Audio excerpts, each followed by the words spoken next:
****. However, Chung.J's dream was shattered not long after. What the hell, he exclaimed. Until Chung.J entered the cave, he had been incredibly elated as he followed the scout's guidance. Convinced that even Chung.Sun could not have located the place in all this time, he had clicked his tongue at Chung.Sun's stupidity for not bossing other people around with that much power. However, he noticed something strange after some time walking through the cave's interior.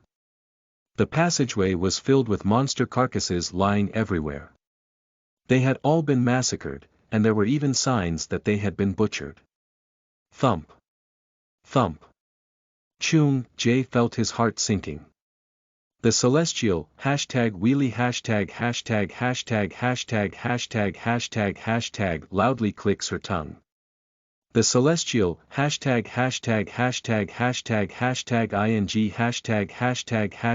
sarcastically says that her subordinate arrived one step late. She urges him to hurry up. No. It can't be. Shit. That bastard knows nothing but fighting. There's no way he found this place already. Firmly believing that something other than Chung.Sun had swept through the cave, Chung.J explored the tunnels that were as convoluted as an anthill for a long time. However, when he reached the end of the cave, he saw the carcass of the boss monster, the flame tiger. It seemed to have long since died. Shit. Chung.J swore, his face contorting with rage. I lost again. He thought, and he swore without end. However, at that moment, the second sector of the dungeon quest, Pioneer, has been successfully conquered. Compiling a temporary ranking. Chung.J's eyes widened. The carcass of the boss monster was still lying there. However, why would the message about conquering the sector show up only then? That meant Chung.Sun was still around. Chung.J began, but he was unable to finish his sentence. As if the system had encountered an error, new messages had begun showing up unceasingly. The third sector of the dungeon quest, Pioneer, has been successfully conquered. Compiling a temporary RA. Cancelled. The fourth sector of the dungeon quest, Pioneer, has been successfully conquered. Compiling a temporary ranking. A grand achievement has been unlocked. Deities currently viewing Dungeon Channel KR.9/721 have gotten fired up about the player, Lee Chung.Sun, who is passing the tutorial with overwhelming success. The number of viewers keeps increasing. The current number of viewers is What the? It had not been long since the second sector was conquered. However, what were the odds of the third and fourth also being conquered in a row? On top of that, Chung Jae had no idea what the message meant by dungeon channel or tutorial, which gave him even more of a reason to be dumbfounded. However, one thing was for sure. The supreme beings often called gods were showing interest in Chung Sun, not him. Chung Jae could not help but glare in the face of the unbelievable situation. The celestial ###pi ####### lightly chuckles. The celestial ######rasin ##### slyly shows an enigmatic smile. Twilight, piercing owl, reacted as if she had known what would happen, rather than being angry. Dungeon ranking, first place. Lee Chung Sun, 29,550 points, second place. John Chung Jae, 1,230 points, third place. Park Hae Song, 550 points. Different rewards will be given out based on performance. Different rewards will be given out based on rank. The celestial #######ing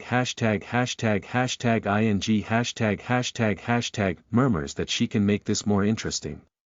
Just then, a warning message appeared in front of Chung Jae, who was left speechless for a moment.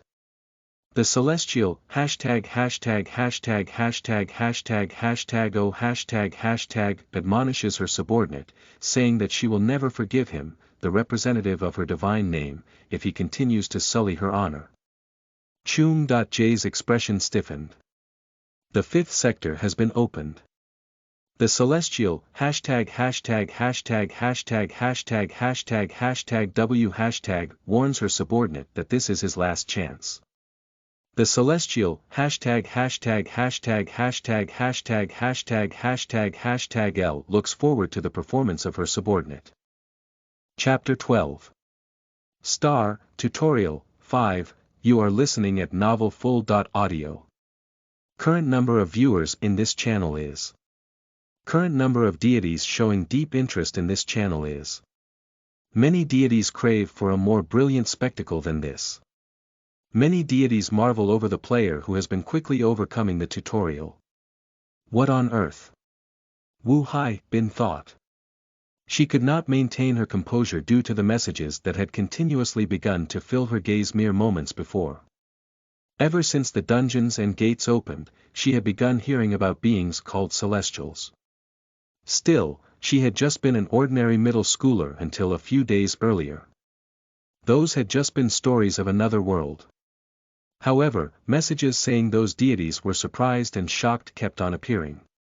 She was surprised to see them the whole time. Well, I'm just doing what Mr. told me to do, and I'm still dumbfounded. People watching this will make it worse. Technically, it was difficult to think of celestials as people, but that did not matter to Hai Bin. At that moment, she was just happy that she could help Chung Sun, who was truly responsible for the astounding achievement. The skill Gale Dash has been activated. Kararar key. Quick. Stirring up the sand beneath her feet, Hai Bin ran forward. A large number of monsters trailed behind her. However, each one of them had a half-vacant expression. The charm rune has successfully bewitched a rotten zombie. The charm rune has successfully bewitched a decomposing ghoul. Many monsters perceive you as tasty prey. After modifying Hai Bin's brand, the first thing Chung Sun had ordered her to do was to engrave a charm rune on her palm. Afterward, he had told her to run through the monsters. In other words, he had instructed her to become monster bait. He had told her not to worry about the aftermath. No matter how many monsters she successfully attracted, he would wipe out all of them. He even added that her lay in escaping. Just like that, the first skill Hai Bin acquired with Chung Sun's help was Gale Dash. With that skill active, most monsters could not lay a single claw on her. She found her extremely fascinating. Ever since childhood, she had always been called a sportsklutz, so she had never even dreamed of joining the track and field team. However, as Chung Sun had said, she had a talent for escaping, which undoubtedly made her effective at her task. In an incredibly short time, she was able to attract all the monsters along the route by running from the second sector to the fourth, and finally toward the location where the boss monster lay in wait. When she led the monsters to the agreed on spot, Chang-sun would jump in and take them all out. Just as he was doing now. Level up. Level up. Just as Chang-sun instructed, Hai-bin added all of her additional stats to agility whenever she leveled up. She literally poured all her stat points into it, and as time passed, her body grew lighter and lighter. She was simply using the experience points she had gained from party play, so she had no complaints. Rather, she marveled as she watched Chang-sun's one-sided massacre, thinking that was how she was supposed to fight. She unconsciously learned a lot from the display. Chang-sun naturally displayed fighting skill that looked almost as if it came out of a video with CGI effects. He cut off a zombie's limbs and kicked its body far away before the monster detonated itself, then knocked down a ghoul twice his size with judo before separating its head from its body. Eliminated rotten zombie. Thud. As the last undead's head fell to the ground, Chang-sun landed beside it without making a sound and asked Hai-bin, "Is this the last one?" Hai-bin replied, "Yes. As you requested, I attracted every monster within a 300 meter radius. What about the preparations?" Chang-sun asked. "It's all done. I even checked to see if it works properly," Hai-bin replied. "Then run away as far as you can. A monster will soon appear, and you can't deal with this one by running after contact," Chang-sun said. "Okay." Hai-bin replied. She had never once suffered a loss from listening to Chang-sun, thus, she decided to run as quickly as she could away from him. If things went according to plan, the boss monster of the 5th sector, the final boss of this dungeon, would soon make an appearance. It was at that moment. Boom! Suddenly, an immense shadow descended from the sky, and the world itself seemed to tremble as if a bomb had detonated. The final boss monster, the decaying plague spider, has appeared. Key. The boss monster was as big as a 3-story apartment. It was a truly horrific creature roughly in the shape of a spider, but made of corpses. It looked as if countless rotting zombies and ghouls had been stitched together haphazardly, their limbs flailing and mouths emitting terrible screeches. The stench emanated by the monster was so foul, it was enough to render Hai-bin half unconscious, even though she was 500 meters away from where the boss monster had landed. Toxin. On top of that, the toxin mixed into the stench was strong. Even though it was Chang-sun who was fighting the monster, Hai-bin still wondered how he could possibly hunt such a thing. The celestial world encircling serpent flicks his tongue and looks forward to your new insights. Meanwhile, Chang-sun firmly gripped Tiamat's snaggletooth, and opened his viper eyes wide. The effect, Lesser Toxin Resistance, has been activated. The effect, Lesser Toxin Resistance, has been activated. The level of Lesser Toxin Resistance has increased. The accumulated fire elemental energy defeats the penetrating toxin. Chang-sun's lips twitched as he saw that Lesser Toxin Resistance was working properly. He had leveled it up by making it to the 5th sector in one attempt. He had gone through a great deal of trouble to do so, as well. Whenever he felt hungry, he had chewed on the bloody mamba's meat to force the skills level to increase. All of that had been a preparation to fight the final boss monster, the decaying plague spider. The toxin this guy emits makes it impossible for anyone to reach. The sariras of fire that steadily accumulated inside his body had finally lit the ember within Chang-sun, which was a great help to him. Achievement unlocked. Source of the purification fire lit by 666 sariras of fire. Reward. Enhancement of the fire attribute, stamina +5. Purification fire was the power of fire among the 8 elemental powers that composed the 8 trigrams. It symbolized the purest fire elemental energy. It was the true name of the ember Chang-sun had aimed to obtain, and it had already begun to infuse Chang.Sun's mana with its energy. Even if some toxin remained that could not be filtered by lesser toxin resistance, it would be burned away completely by the flames. Consequently, that meant Chang.Sun was the plague spider's natural enemy. Pounce! Chang.Sun leaped off the ground, slashing through the plague spider's leg. The explosion runes he had carved into his weapon activated once again. Rumble key. The plague spider let out an eerie cry as a chunk of its leg, which was thicker than a human torso, fell away. It raised its other leg high and stabbed it toward where Chang.Sun was. Thud. However, that spot was already empty, as Chang.Sun had moved quickly to target another area. Viper Eye had shown him a weakness in the monster's left shoulder. If you succeed in igniting the ember, you need to turn it into a powerful, unstoppable. So, what kindling could make that happen? While Chang.Sun had been in the underworld, they had posed that question while giving him a hint about lighting the fire in the 8 trigrams brazier. In response, he had immediately thought of one particular method. The most useful kindling would be deadly toxins. Thus, Chang.Sun had to gather the toxic organs of each boss monster from the 5 sectors. The Bloody Mamba's poisonous fang. The Flame Tiger's flame toxin claw. The Ice Kite's ice toxin beak. The Underground Scorpion's stinger. And the last was the Plague Spider's toxin sac. All 5 ingredients had to be obtained to light the fire in the 8 trigrams brazier. It was the key to opening the gate on the road to attaining the impervious body. Chang.Sun had already gathered 4 of them as he passed through the sectors, and now, only 1 remained. The location of the toxin sac was beside the heart for sure. As the thought passed through Chang.Sun's mind, his blade bit deep into the spot next to the plague spider's heart. The explosion rune activated in a violent burst of energy. Boom, boom, boom. However, as if Chang.Sun had hit a hard boulder, his attack bounced off the spider with recoil that made him feel as if his wrist would shatter. Only a few pieces of flesh fell off the boss, leaving behind traces of soot on its lightly scratched exoskeleton. The attack failed.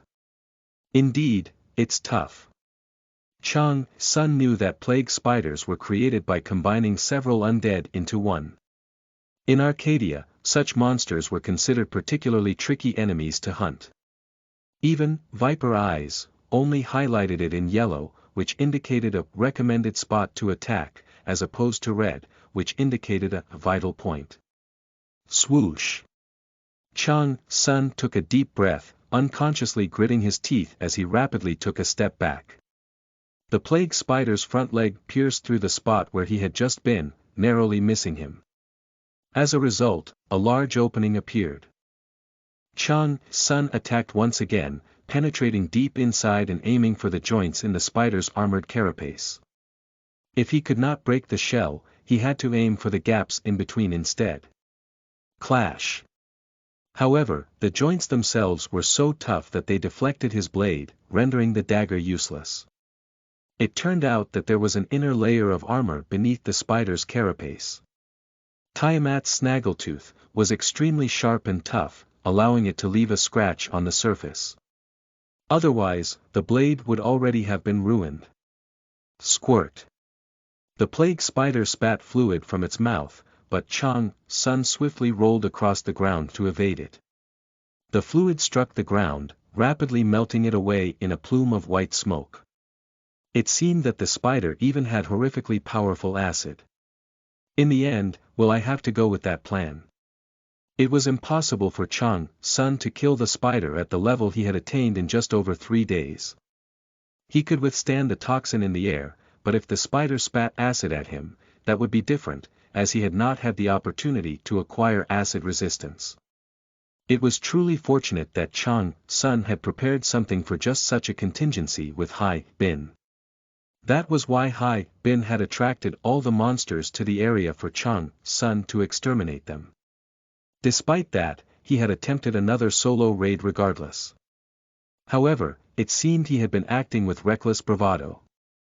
After arriving at that conclusion, Chang Sun quickly moved, taking a step back and hurriedly leaving the area.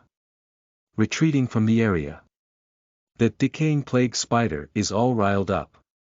It expresses strong hatred for the person who killed its children. Thud. Thud. Thud. As if to say, "You're not going anywhere," the plague spider swiftly moved its huge body, running toward Chang Sunday. Each time its legs struck the earth, it left a hole, as acid began to melt the ground itself. The sheer potency of its acid scorched the ground black. However, the left side of its body suddenly sank into the ground, preventing it from chasing after Chang Sun any longer. It was a trap. The decaying plague spider falls into your trap. The decaying plague spider squirms, trying to escape the trap. An explosion rune has been activated. The decaying plague spider sustains damage. It has entered the burning state. A severing rune has been activated. The decaying plague spider sustains damage. It has entered the bleeding state. Achievement unlocked. Caught a rat in a trap. Reward. Intelligence +5, skill, lesser trap installation. Dozens of bone spears crafted by Chang Sun lined the bottom of the trap, and its walls were densely packed with runes. The moment the plague spider fell into the trap, the explosion runes within triggered a chain reaction, quickly weakening its shell. Afterward, the bone spears, which were engraved with severing runes, were able to penetrate the shell and damage the plague spider. Key. The celestial world encircling serpent bursts into uproarious laughter at the gruesome trap you have made. The celestial world encircling serpent laughs, pitying the spider floundering in the trap. Oh. Ooh. Key. Screaming and crying in pain, the plague spider managed to climb out of the trap with much difficulty. However, the trap's narrow opening forced the spider to be struck by a chain of explosions, the intensely hot blaze dyeing its shell scarlet. The undead on the spider's outer shell caught fire, wailing sorrowfully. Little did the spider know that the trap was just the beginning. Chang Sun slashed down hard with Tiamat's snaggletooth, slicing through a taut rope next to his foot. Huge log spears swung down from between the large trees and smashed into the plague spider. Boom! The plague spider's two right legs were smashed to a pulp, causing rotten meat to fly through the air. New log spears continued to swing toward it. The decaying plague spider falls into the second trap. The level of the skill, lesser trap installation, has increased. Pow! Pow! Chang Sun had predicted the plague spider's route based on what he knew of its habits. Then, he had installed a total of 6 traps that would activate consecutively. After the onslaught of swinging log spears, the third trap was a rain of bone arrows, and the fourth was the explosion runes engraved on them, which detonated soon afterward. The fifth trap was a swamp that engulfed the plague spider's entire body. Each of those traps hit the spider in quick succession, followed closely after by the final trap. Right above the swampy terrain, several large piles of dried grass prepared by Chang Sun beforehand were set ablaze, falling onto the boss. Whoosh! The level of the skill, lesser trap installation, has increased. The level of the skill, lesser trap installation, has increased. As a result, the plague spider was set on fire, and excruciating pain coursed through its body as its outer shell began to melt. Key. Key. It felt that it had to do something. Somehow, it managed to escape from the swampy ground, trying to get as far from Chang Sun as possible. However, it was already too late. A good hunter would never miss such a golden opportunity. Paw! Leaping out from amid the trees, Chang Sun pounced on the plague spider again. Unlike the first time it had appeared, the monster was covered with red spots. There were simply too many vital points to attack. Chapter 13. Star, Tutorial, 6, you are listening at novelfull.audio. Hyung 1. I miss my father. I want to get out of here. Sob, sob. The scout Yang Guang, Jean wailed, bursting into tears. In response, Kim Hyung, one quietly patted his shoulder. Just a few hours prior, Guang Jean had just been a high school student who was bright and zealous. Now, however, that child had turned into a total loser. He simply cried and cried, drenched in feelings of depression and self-loathing. The boy had once talked about how he wanted to play baseball with his friends after exiting the dungeon. Now, he could not even do that anymore because he had no right arm. Chung Jae, how far are you trying to go? Hyung, one was bitter about his friend, the cause of the current situation. However, John Chung Jae had no intention of listening to him. If he's going to keep doing this, I'll just have to. Throb. Hyung, one had to bring his train of thought to a halt, as the brand on his back read his thoughts and began to do its work. It growled, saying it would detonate itself if he continued with his stupid thought. What are you all dawdling for? Come on, why aren't you moving? A man suddenly yelled, kicking Hyung, one from behind. He was an intimidating-looking man with a back covered in tattoos. His name was Han Shin.Gu, and ever since Chung Jae had revealed his true colors, Shin.Gu had been busy being his henchman. Evidently, he had been a gangster in the outside world. Huh, what? You got a problem, man. Aren't you gonna lower your eyes? I went easy on you because you were Big Brother's friend, but why is the look in your eyes so cocky? Shin.Gu taunted Hyung, one. He swaggered forward, trying to pick a fight by daring Hyung, one to punch him if he was capable of doing so. After realizing that Hyung, one and Chung Jae had drifted apart, he wanted to take the position of second-in-command. Hyung, one thought about snapping back, but he fought the urge back down. Fighting Shin Gun would just be stooping to his level. Humph. You can't say shit, but you're still such an ass, Shin.Gu spat. He believed that Hyung, one had reacted that way due to being afraid of him.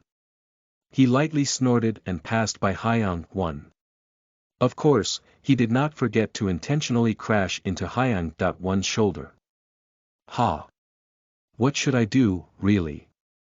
Hyung, one thought, forcing himself to swallow down the sigh that nearly escaped his throat. He felt constantly suffocated by the frustrating situation, which had no solution in sight.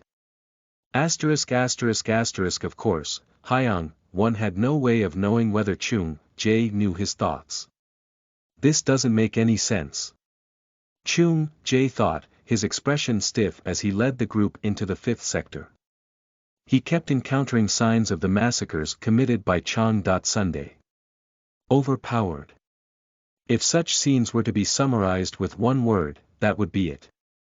There were not only hundreds, but over 1,000 monsters lying dead. As Chung Jae's group continued along the path, they did not find a single spot that was not covered in monster carcasses. Each corpse was missing 1 or 2 limbs, their torsos often blown apart. The sight was so horrific that people with weak stomachs collapsed on the floor and retched. However, others felt a thrill as they imagined Chang.Sun's performance. Still, they did not matter to Chung Jae, who never gave up in his pursuit. His eyes were filled with a mad gaze. Although he had not realized it yet, he had unconsciously begun to accumulate another kind of mana little by little. It was demonic energy, a kind of power only wielded by demons. It could eventually lead to an illness known as demonization syndrome, warping a being into someone who could no longer make sound and rational decisions, and instead lived for power and power alone. Chung Jae was already being irreversibly corrupted. There must be some kind of mistake.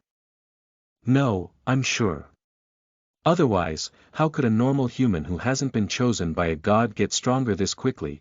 Only one resolution remained in Chung Jae's mind, and that was to see Chang.Sun's brilliant exploits with his own 2 eyes as soon as he could. If Chang.Sun was using an exploit, Chung Jae would figure out how it worked. If Chang.Sun was cheating, Chung Jae would stop him. After that, Chung Jae would take everything himself and gain the goddess's recognition once again.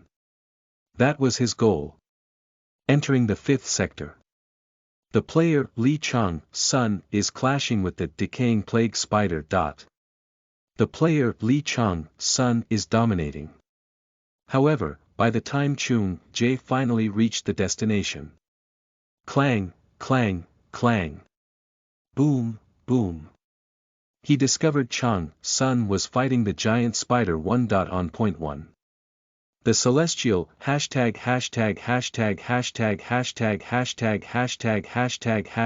exclaims lightly at the brilliant exploits of the player Lee Chang. Sunday. The celestial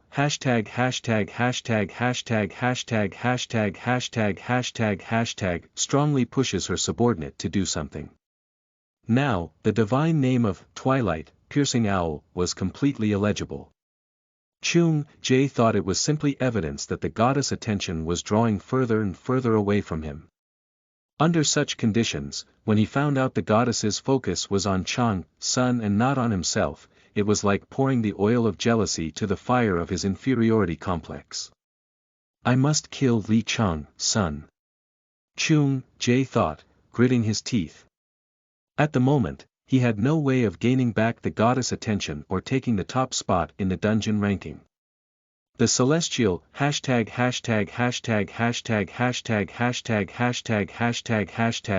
her subordinate, saying she will not forgive him if he fails to display a proper performance. Chung Jae felt impatient, but he did not hastily launch an attack.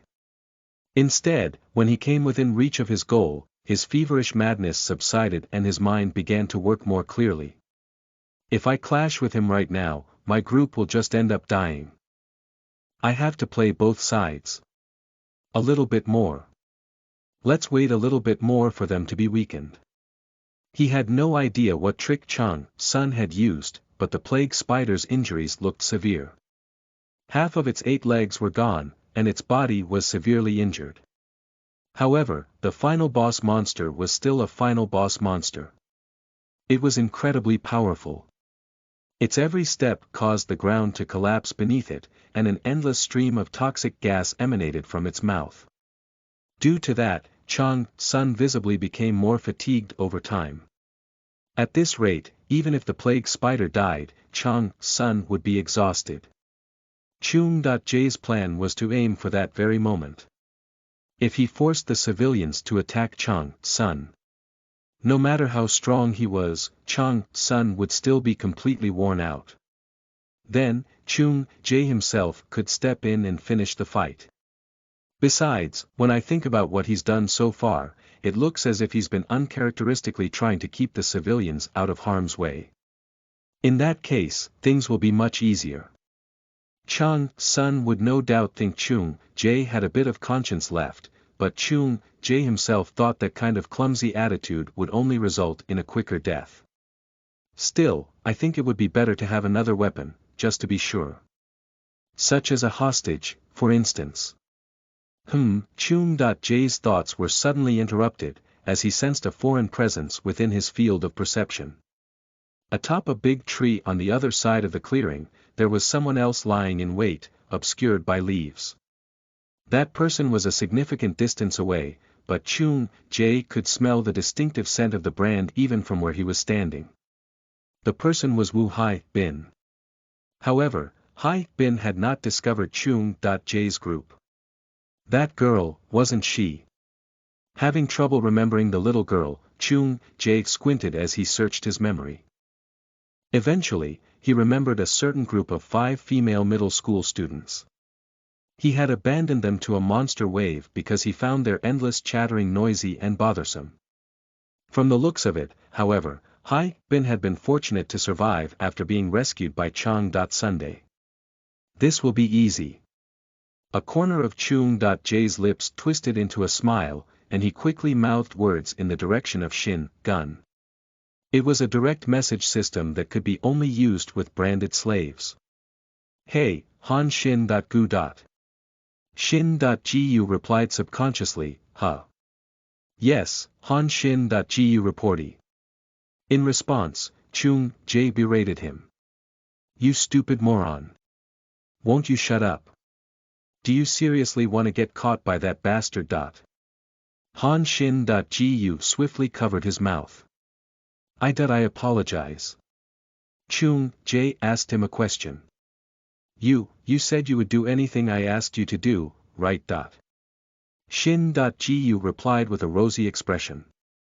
It seemed almost as if he would even cut out his heart if Chung Jae asked him to. He clearly knew what to do in order to survive the hellish dungeon. Yes, indeed. Ask me anything. I will even bark or wag my tail like a dog if you ask me to, big brother. Chung Jae responded with a command. In that case, go do as I say right now. As Chung Jae continued to give orders, Xin.Gu's eyes widened and wavered nervously. However, in the end, he nodded heavily.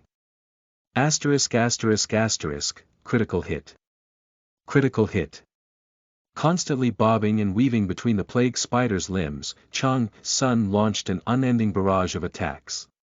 He drove bone spears deep into the parts of its shell that were riddled with burn marks, and stabbed Tiamat Snaggletooth into the red spots shown by viper eyes. And yet, the plague spider showed no signs of collapsing. Living up to the title of final boss, its health bar was simply too long. On top of that, it continued to move as if it had sustained no injuries at all. Its strikes were strong and violent, and it moved extremely quickly. It also spat both toxic gas and acidic fluids, making it difficult to approach. However, the situation was far from hopeless. I'm almost there. Chung Sun noticed that the plague spider was slowly approaching its limit. He knew how plague spiders normally behaved because he had experienced killing such monsters in Arcadia. Toxic gas. That's made from the monster's blood. It means the monster is using its last bit of strength.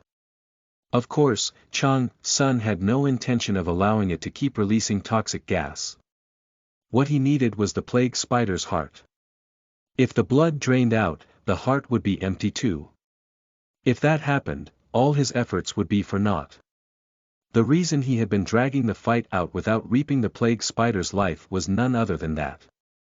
The celestial world encircling serpent is very curious about when you will reveal your evil, serpentine mind. It looks like they've taken the bait too. Then, shall I put an end to this? When Chung Sun sensed the presence on the outer ridge of the boss area, his eyes shone coldly. He tightened his grip on Tiamat's Snaggletooth, infusing profound magic into the blade. Ding! Tiamat's Snaggletooth shook ferociously and let out a howl. The technique Chung Sun used was known as the sword's cry or the sword howl. It was magic that could only be performed by those who could control mana as if it were an extension of their bodies. Boom! Tread Chung Sun stomped the ground with his right foot as if he intended to blast it apart, using the Jin Jiao technique known only to martial arts masters. His blade moved swiftly, powered by the force of his stomp, as well as the potent torque that resulted from twisting his torso. Using the principle of rotational force, he swiftly cleaved the plague spider in two, striking diagonally from left to right. Critical hit. You have successfully reproduced the true form of the attack, achieving the exquisite principle of ascension. The critical hit has depleted the remaining HP of the decaying plague spider. Eliminated the decaying plague spider. Level up. Level up. Achieved level 20. The fifth and final sector of the dungeon quest. Pioneer has been successfully conquered. The dungeon quest has been completed. Compiling the final ranking. Dungeon ranking, maximum points. 100,000 points first place. Li Chung Sun, 97,450 points, second place. John Chung Jae, 2,000 points, third place. Park Hae Song, 550 points. Different rewards will be given out based on performance. Different rewards will be given out based on rank. A scarlet line of blood formed across the plague spider's body, before a fountain of blood began to spurt uncontrollably from it. Thud. As the plague spider fell apart, bisected neatly into two halves, the ground rumbled powerfully. At the same time, a continuous stream of messages filled Chang.Sun's vision. Finally, he had succeeded in conquering the dungeon, and practically through solo play, receiving almost no help, no less. The Celestials in Dungeon Channel KR.9, 721 all let out exclamations. The news of your successful completion of the tutorial spreads widely across heaven. The has greatly expanded the maximum number of viewers on this channel. The has privately awarded bonus merits, as you have unlocked a great achievement. Karma has been accumulated. Karma has been accumulated. Deities have begun showing a deep interest in you. Deities have revealed a strong desire to have you. Deities have expressed their determination to have you. Normally, it meant a great deal if the Celestials showed interest in a person. There were many beings who vanished without making much of an impression on such beings. However, if their interest exceeded a certain level, it would become desire. From that moment on, the subject would no longer be considered a simple believer, one could then obtain the qualification of a priest or pontiff. And yet, words such as determination or greed superseded all that. They were expressions of a desire to have the subject no matter what, they were practically a love call from a deity, in an attempt to convince the subject to become their apostle. That was how much Chang.Sun's achievement of overcoming the tutorial meant. It was truly unbelievable to think a novice had done such a thing. Of course, some Celestials doubted that Chang.Sun was truly a novice. However, the records displayed before them could not lie, which was all the more reason to be thrilled. The celestial world encircling serpent snorts as he watches other Celestials belatedly making a fuss. The celestial world encircling serpent urges you to reveal your serpentine mind. Still, Chang.Sun had no time to enjoy the messages. He had to begin the next battle. Pa! The dungeon is closing. As the dungeon began to close, several people pounced on Chang.Sun. It was Chung Jae and his group. 1. The raw uses literally meaning straggler, which refers to someone who has fallen behind in life, and only spends time bemoaning their failures. 2. The author is referring to specific techniques Taijiquan, more commonly known as Tai Chi in the West, specifically, he is describing the use of circular, sweeping motions to gather strength for powerful blows. 3. Ascension is a term used in Korean wuxia to refer to attaining the next level of mastery in martial arts, enabling someone to reach even higher mastery. Chapter 14. Star, Tutorial, 7, you are listening at novelfull.audio. I got him. At least, that was what Chung Jae thought. He had not failed to notice Chang.Sun swaying after finishing off the plague spider. As such, even as the dungeon started closing, Chung Jae forced his slaves to attack. They whined about not wanting to go, but they could not defy him. All Chung Jae had to do was blow apart the head of the person who protested the loudest. The slaves knew they would die either way, so they had no choice but to run toward Chang.Sun. Chung Jae believed that, as Chang.Sun was not a fool, he would most likely find himself busy fighting them, or otherwise use up more stamina while trying to capture the slaves alive to save them. No matter how things turned out, the fact that Chang.Sun had to use every bit of his strength would not change. However, Chang.Sun grinned. Is he smiling? Chung Jae thought he was mistaken for a moment. A smile had spread across Chang.Sun's face. The celestial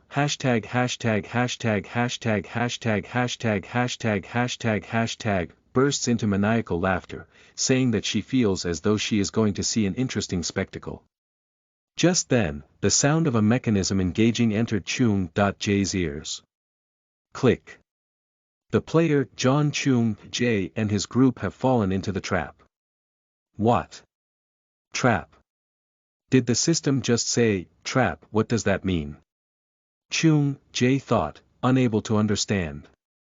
Were they the ones who had fallen into the trap instead of Chang. Sunday? What are you talking? He began, trying to demand an explanation from the system about the meaning of the message. However, nothing much. Chang. Sun's voice entered Chung. J's ears first. It was coming from a substantial distance away, but it was somehow completely clear, as if he were whispering directly to Chung. J. It means you're fucked. The previous sight of the exhausted Chang. Sun seemed like a mirage. He smiled widely, showing his canines, looking directly at Chung. J. Then, gripping Tiamat's snaggletooth tightly, he leaped toward Chung. J. Bam! Clash. Stop him. Chung. J stuttered, finally realizing something had gone wrong. From the looks of it, the situation was unfolding in a way that was entirely beyond his wildest expectations. Before anyone knew it, the dungeon's closure stopped as if it had never begun in the first place. The air also changed abruptly, becoming heavy and sticky. As the uncomfortable sensation descended on him, Chung. J felt his heart ache as if someone had begun to grip it tightly. Having spent his whole life in peace, he did not recognize it for what it was, the air of the battlefield. A sudden quest, Escape the Trap, has been created. The quest's title was not Install the Trap, it was Escape the Trap. It seemed that Chang. Sun had been the one to set the trap. Had the goddess not known that this would happen? Chung. J desperately called out for the goddess who had led him here. Soon, he did feel the goddess' presence, but the celestial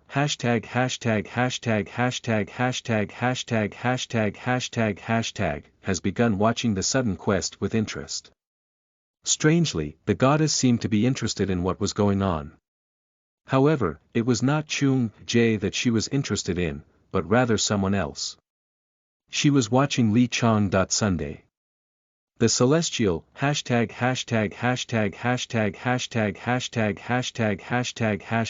has stopped thinking about her subordinate.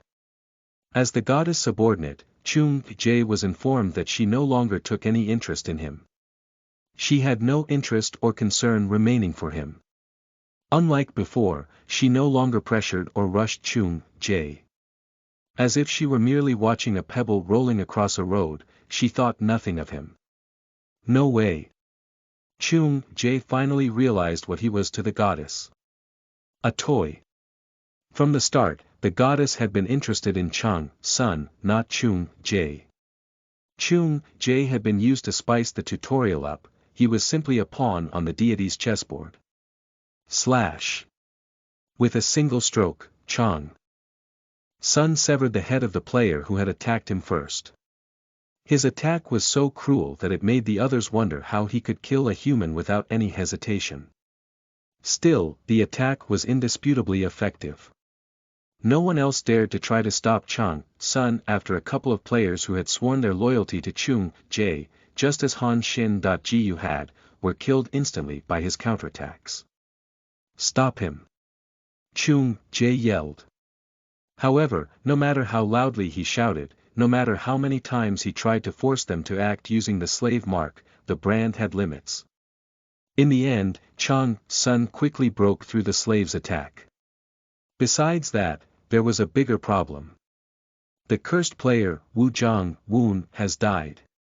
Due to the stigma brand, their remaining life force now belongs to you. The transaction has been cancelled. For an unknown reason, their life force now belongs to someone else. What? Chung. J thought to himself. The problem was that the brand that had rapidly made Chung. J stronger no longer worked properly.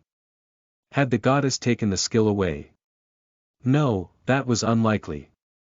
Although she had become indifferent toward him, his status as a subordinate remained unchanged. The sudden quest was still active as well. Rather, there was something else, something that had forced its way into the brand to receive the incoming life force. There are currently 2 hosts for the brand. As he tried to figure out the cause, Chung. J suddenly noticed Chang. Sun approaching. His eyes were drawn to Chang. Sun's shoulder, which was covered in blood. He could not see them clearly through the blood, but there seemed to be some strange characters tattooed on Chang.Sun's shoulder. Chung Jae did not know what they meant, but they emanated the same demonic energy that coursed through his body. Chang.Sun was the other host. The celestial ############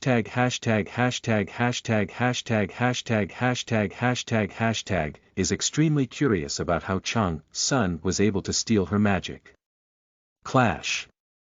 Chung Jae managed to stop Chang.Sun's strike with great difficulty. The gap in strength was so great that Chang.Sun's blade had almost reached Chung Jae's face. Gritting his teeth, Chung Jae forced himself to speak. How did you? After stopping Chang.Sun's attack, Chung Jae's shaking hands hurt so much that it felt as if they were about to fall off. Still, he endured by using every bit of the strength that he had absorbed so far. One thing was certain. He never wanted to seem weak in front of Chang.Sun. He had been humiliated enough in the past. John Chung Jae. The name was on the tip of my tongue. I finally remember now.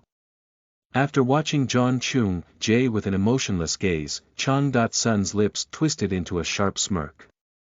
It looked as if he had forcibly dug up a memory that he had buried somewhere deep. There was this one bastard who complained to me about being fired from the club.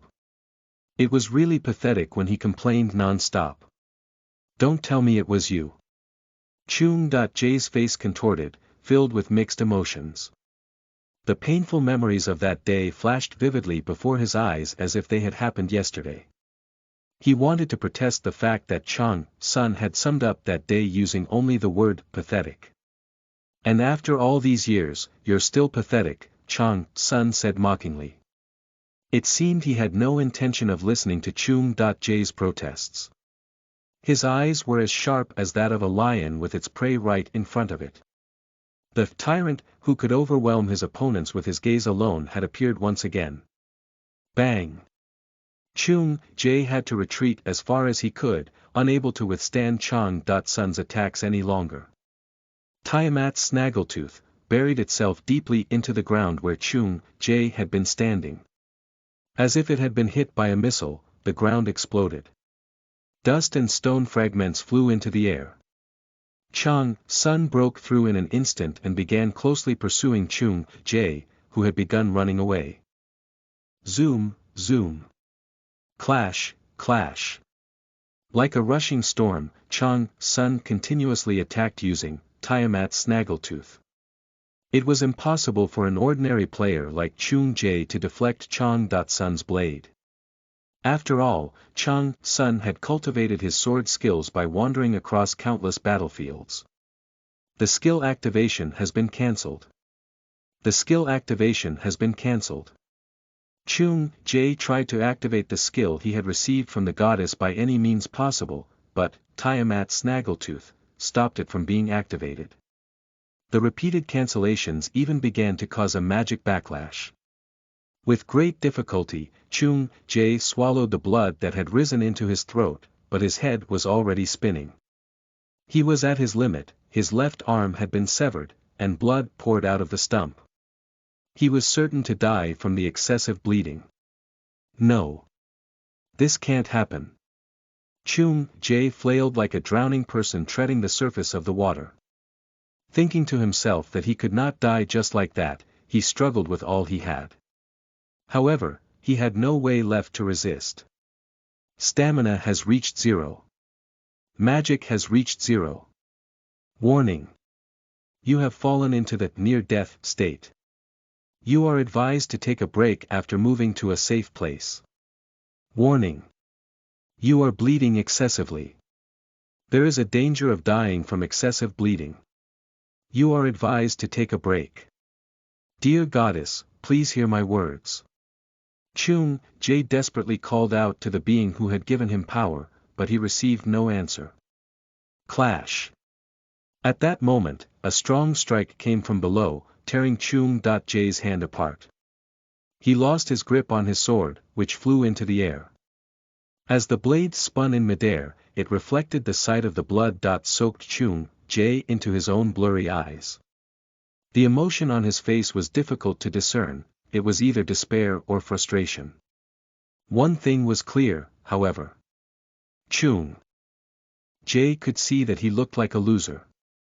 That was what he had called the people who fell after stupidly becoming slaves to the brand, but he had never expected that he would see their pathetic fates in himself.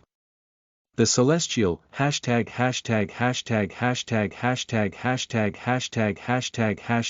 looks at her pathetic subordinate with an emotionless gaze. Snick. Chung, sun buried, Tiamat snaggletooth, deep in Chung Jae's throat. Like a goldfish, Chung Jae opened and closed his mouth wordlessly. He wanted to say no, and to ask why Chung Sun had been able to do what he could not. His question remained unanswered, however, as he was unable to even voice it. Chung Jae felt as if he had just heard something fall. His head fell, rolling across the ground with his final look of desperation frozen on it. Thud. Failed to complete the sudden quest, escape the trap. A penalty will now be given. Penalty. Death. The cursed player, John Chung Jae, has died. The people who had been watching the fight between Chung Sun and Chung Jae all trembled. Chung Jae had filled them with fear to begin with, and now Chung Sun had overwhelmed Chung Jae. They were truly unable to think of Chung Sun as a human being, and that gave them all the more reason to be afraid. Their fates were entirely in Chung Sun's hands. However, even though that was what they all thought, Chung Sun paid no attention to them. Pzzz. He was concentrating on absorbing the life force from Chung Jae. Due to the stigma brand, the remaining life force now belongs to the host indefinitely. The amount of life force present is plentiful. It will require a significant amount of time to absorb. The celestial world encircling serpent advises you to slowly absorb the magic, as it is very different from what you currently have. The celestial world encircling serpent says that too much greed is not good, however. He advises you to give up part of it if necessary. The celestial world encircling serpent marvels at your knowledge, for you to have been able to hijack such a high-level brand. The reason why Chung Sun had been able to acquire the brand was very simple, he had just snatched it. By modifying Wu Hai.Bin's brand, Chung Sun had promoted her to the rank of host, the same level as Chung Jae. As such, Hai Bin could intercept and take the life force generated whenever someone with the brand died.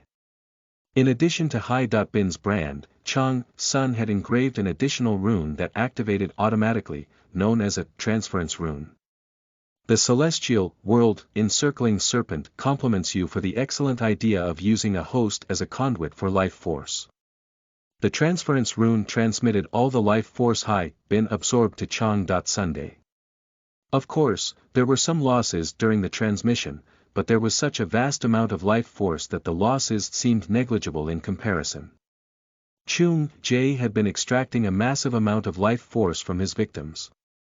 Although the quality is pretty poor, I feel as if I've eaten 100-year-old elixir, Chung Sun thought. As Jade-Ramungandr had advised him, mana that contained so many impurities was not good to absorb in large quantities. It carried the risk of side effects, such as demonization syndrome or an uncontrolled outbreak of mana.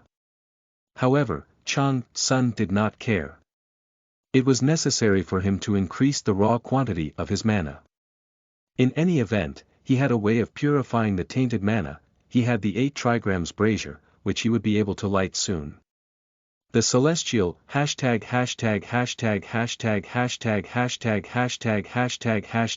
is observing you with interest, due to your having snatched the brand's energy. The celestial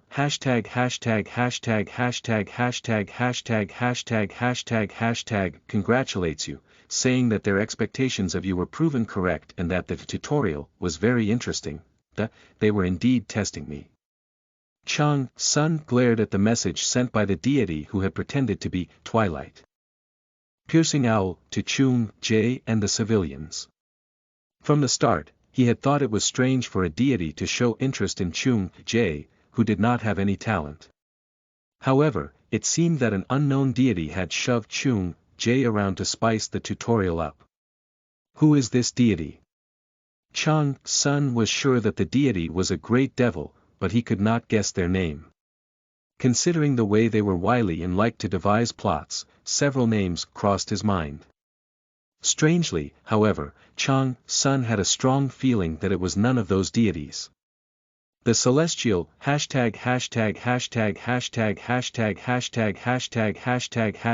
ponders which gift to bestow on you for providing such entertainment. The celestial has decided what gift to bestow on you. Opening the surprise gift in 5 seconds. 5, 4, when he saw the countdown, Chung Sun looked up resolutely. He was not done absorbing the magic, but he had to stop the process no matter what. He said, I'm going to decline this unnecessary gift. I have zero intention of joining the evil camp. The surprise gift from the unknown great devil was the lives of the branded slaves. Chapter 15. Tutorial 8, you are listening at novelfull.audio. The countdown has stopped. The celestial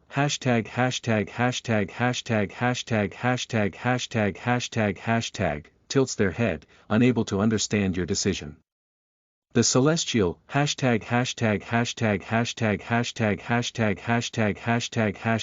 says they are just helping you by giving you this award, seeing as you need to increase the amount of raw mana you have. The celestial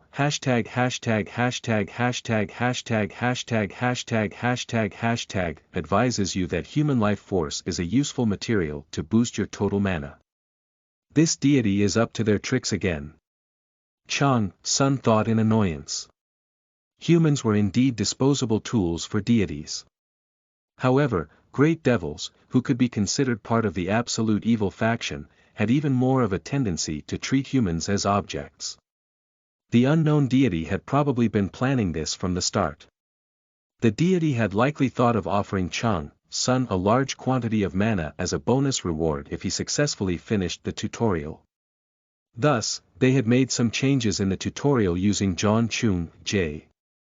What if Chung Sun had been unable to finish the tutorial, however? The deity would probably have yawned, saying that it was boring.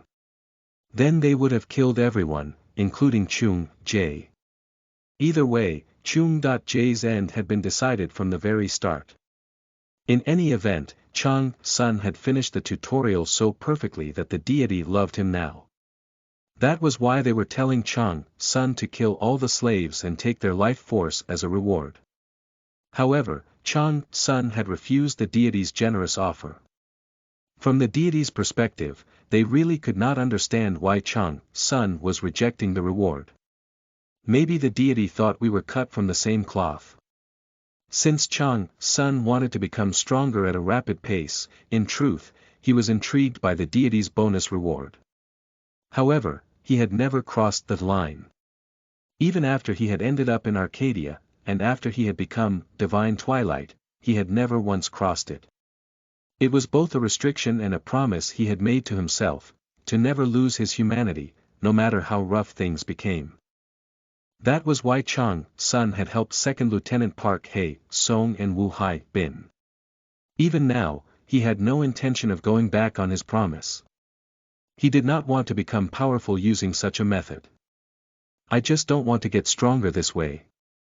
If you really want to give me a reward, please give me something else. The celestial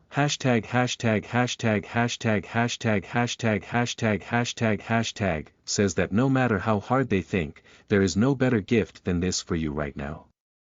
I told you, I'm not interested. Besides, Chung Sun replied, remaining calm as he continued, I can't trust a being who continues to obscure their name. The celestial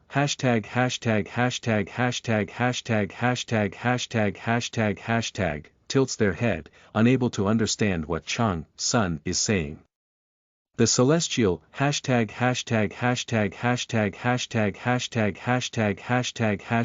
chuckles lightly, belatedly noticing that their divine name was previously masked.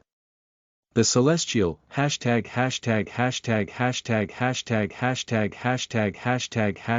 reveals their hidden divine name. The celestial abyss, chasing great devil looks at you with a sinister smile. Mephistopheles, Chang, Sun thought, his eyes widening in shock for a moment. The celestial abyss, chasing great devil asks you if you know who he is. Crap, I slipped. Chang, Sun thought, biting his tongue. However, he was bound to feel that way, because Mephistopheles was one of the most powerful great devils.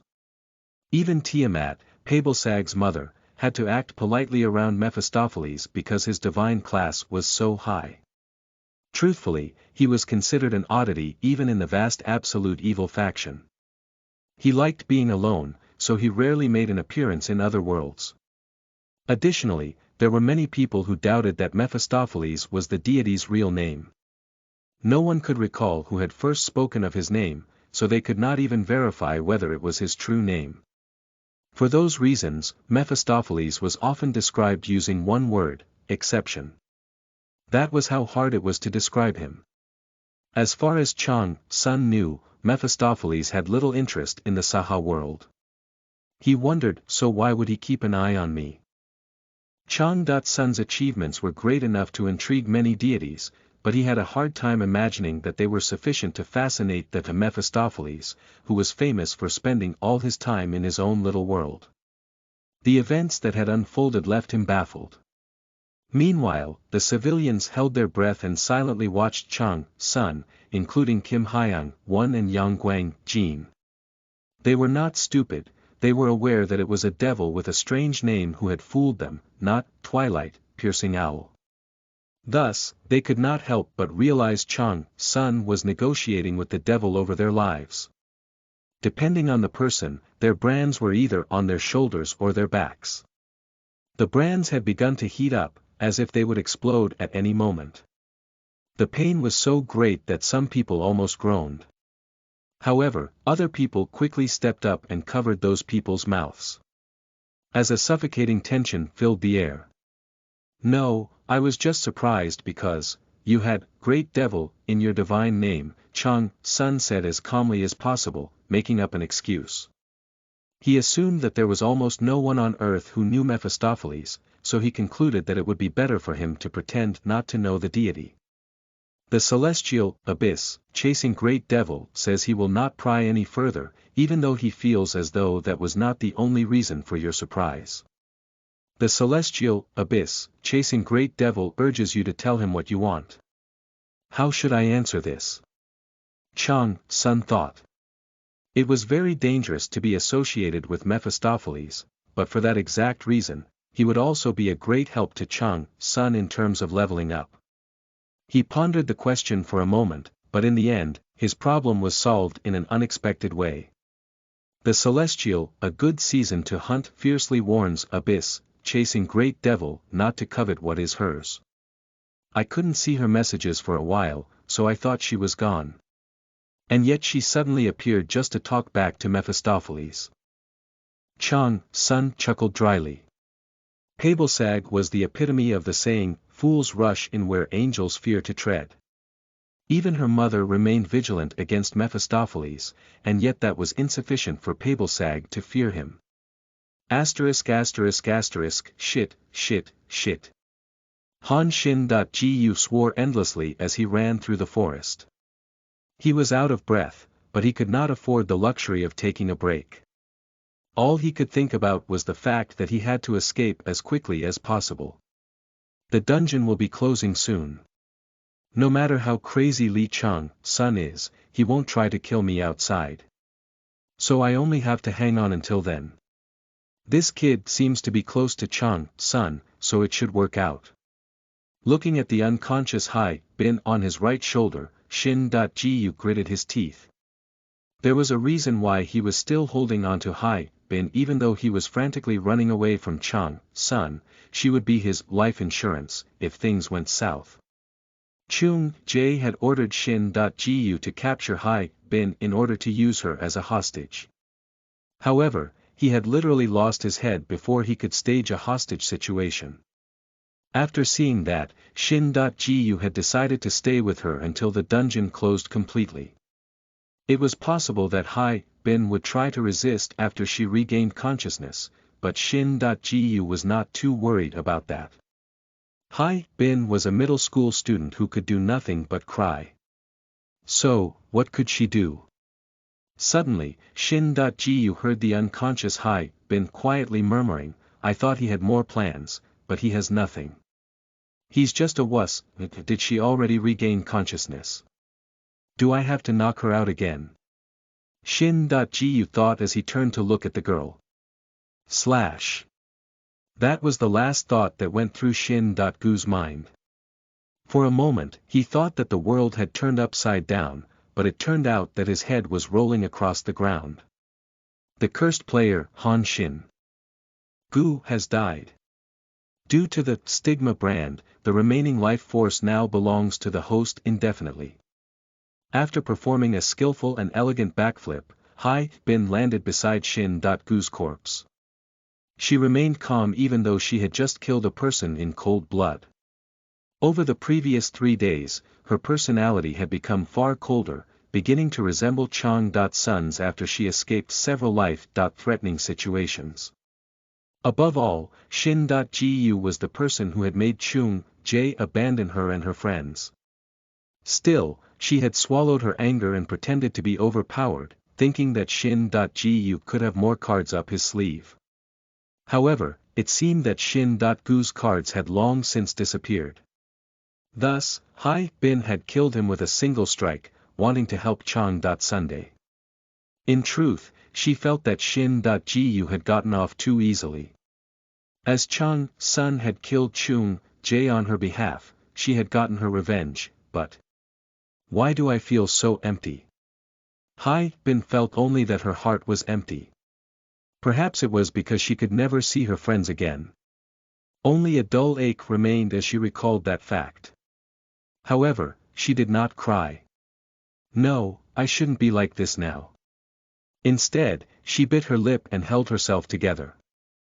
I haven't finished returning Chang.Sun's favor, so I want to help him. Whatever it takes. Those were the only thoughts that filled Hai.Bin's mind.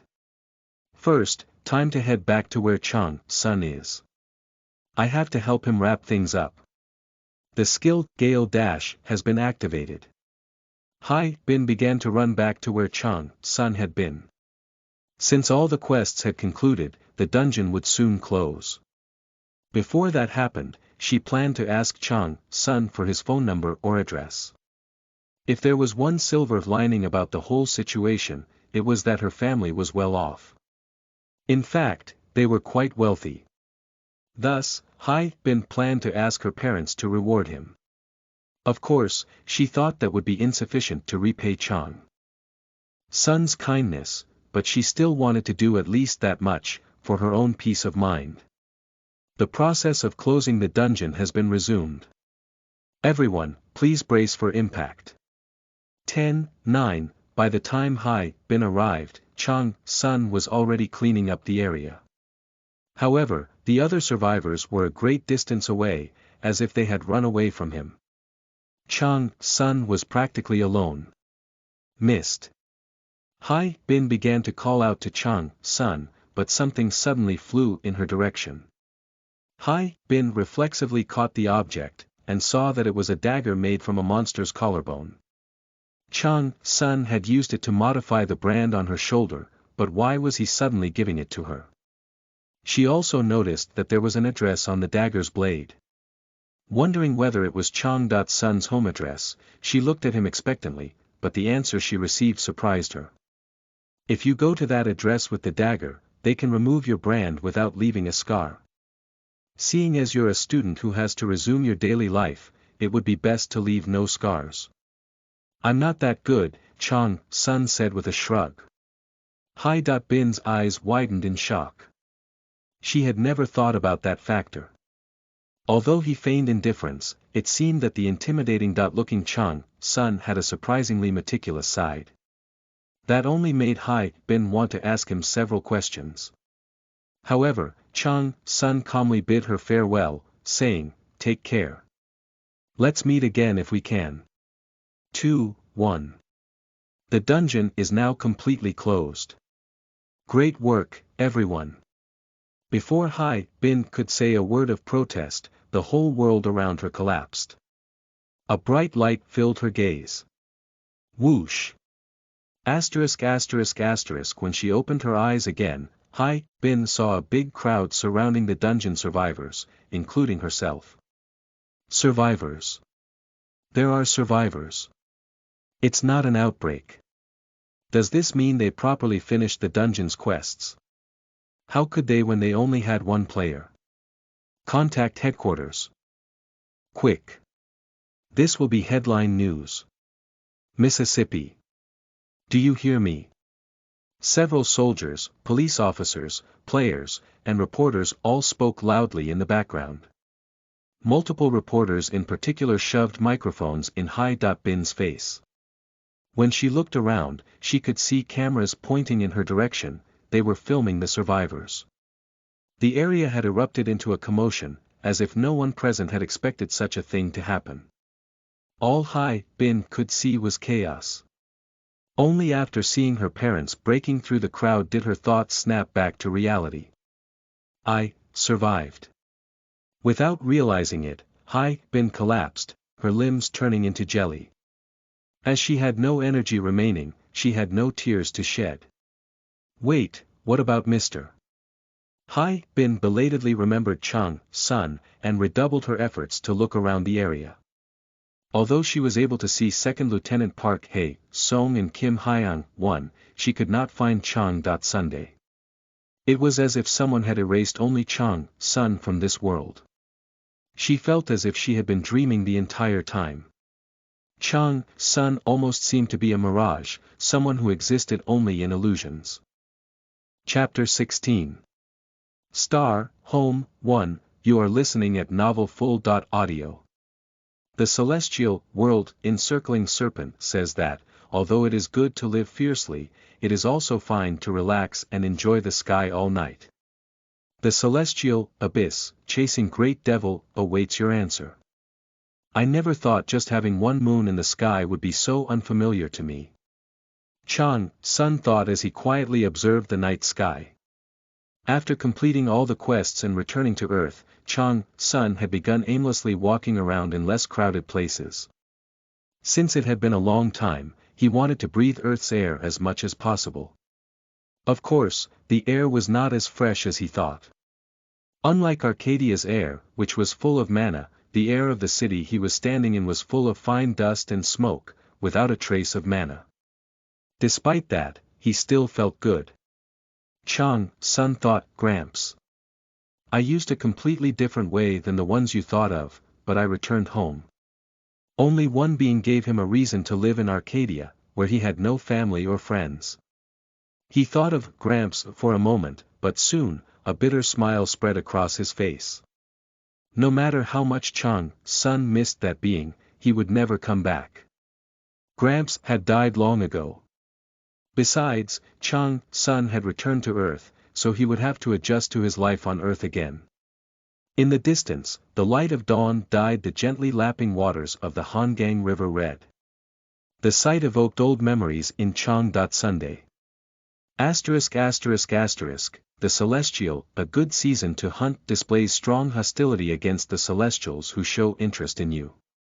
The celestial world encircling serpent smiles, flicking his tongue. The celestial abyss, chasing great devil, does not even pretend to listen. He awaits your answer. The celestial, a good season to hunt, practically hits the ceiling, telling other celestials to listen to her. In total, 9 celestials have expressed their determination to make you their apostle. Pablesag had been busy sending messages to Chang Sun even after he left the dungeon. She had disappeared for a while to sulk, but after the number of deities coveting Chang Sun increased, she no doubt felt that she had made a mistake. It seemed almost as if she had been playing her own little push-and-pull game with Chang Sun, thinking that if she pushed hard, Chang Sun would chase after her and kneel. And yet, since when did the world always work in a person's favor? Now, not only was Pablesag running amok, she was also picking fights with J.Rumungandr and Mephistopheles to attract Chang.Sun's attention. She was like a child crying and rolling on the floor, wanting to have a treasure she had her eyes on. However, the situation did not look too bad. In truth, J.Rumungandr, one of the most rational deities, seemed to consider Pablesag's rampage cute. Meanwhile, Mephistopheles continued to ignore Pablesag, not even looking in her direction. Their reactions only fueled Pablesag's fury, so she continued to cause trouble. 9 deities. I hooked quite a few deities. I guess it's because I handled the tutorial pretty well. Ever since the dungeons and gates had opened up on Earth, had there ever been a time when so many deities became interested in a single person? Of course not. Chang.Sun could say that with 100% certainty. Scenario quest, choose a guardian, has been created. Choose a guardian, type. Scenario. Explanation. Every player in the world must begin their long journey as a hero. As such, they must choose a guardian who will bless them on their journey. In total, 9 celestials have revealed their desire to become your guardian. Review their proposals in detail and choose a guardian with whom you will spend the rest of your life. A good season to hunt confidently states that, as you are proficient in hunting and handling daggers, she will be the best guardian for you. Asterisk the Celestial has promised you the seat of first arrow. World, encircling serpent suggests that he will be the best guardian for you, one whose black heart seeks destructive power. Asterisk the Celestial has promised you the seat of prophet of wisdom. Abyss, chasing great devil silently awaits your answer. Asterisk the Celestial has promised you the seat of final observer. Time limit. 5 minutes. Benefit. You will be able to receive a Celestial's blessing. ENV warning. Celestials who have been rejected may act hostile toward you. First arrow, prophet of wisdom, final observer. The Celestials had used different words, but they all meant the same thing, apostle. They were proposing to appoint Chang.Sun as their first apostle, who would serve them right by their side. An apostle was completely different from a mere believer or a priest.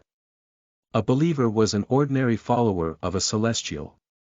Although a priest was at a higher level than a believer, the only thing they could do was deliver the words of a celestial. An apostle, on the other hand, could manifest a celestial's body and soul in order to execute that celestial's will. Apostles were truly in a different league to begin with. Chang.Sun had just barely unlocked some notable achievements and had just gotten his first class, and yet 9 celestials were promising him such an important seat. That was simply how impressed they were with him.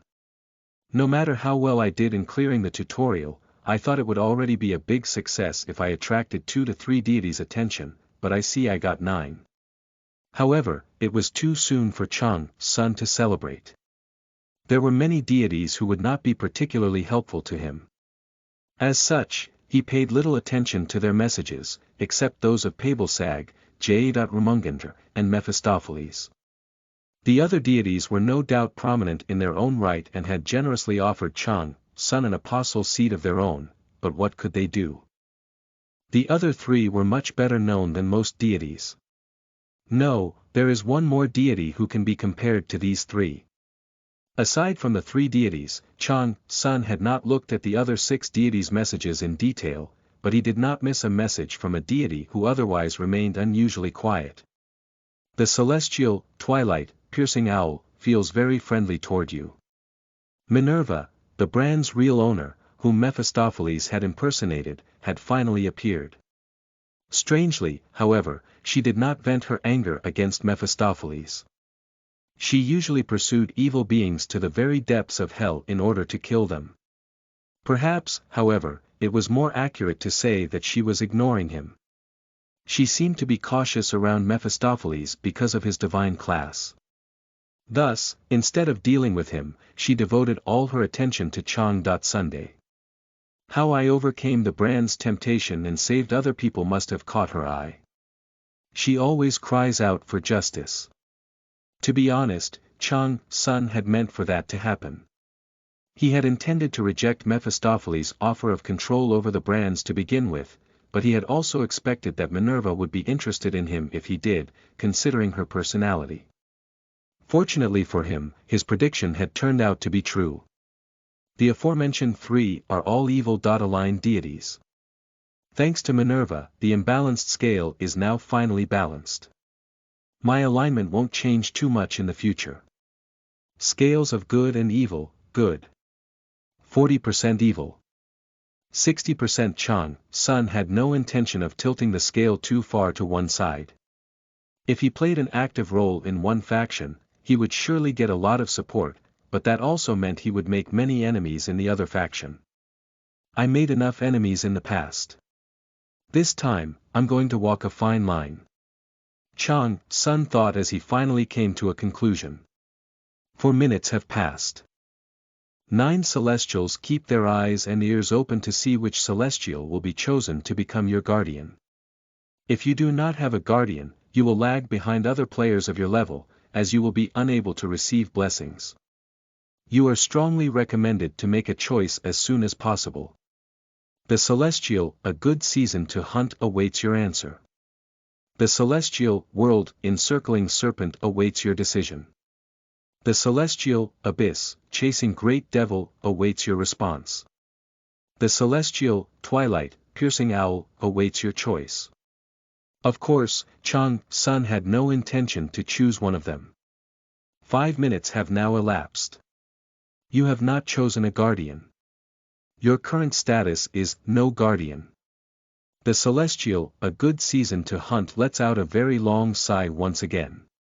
The celestial, world, encircling serpent observes you with his sharp gaze, wondering about the reason for your choice.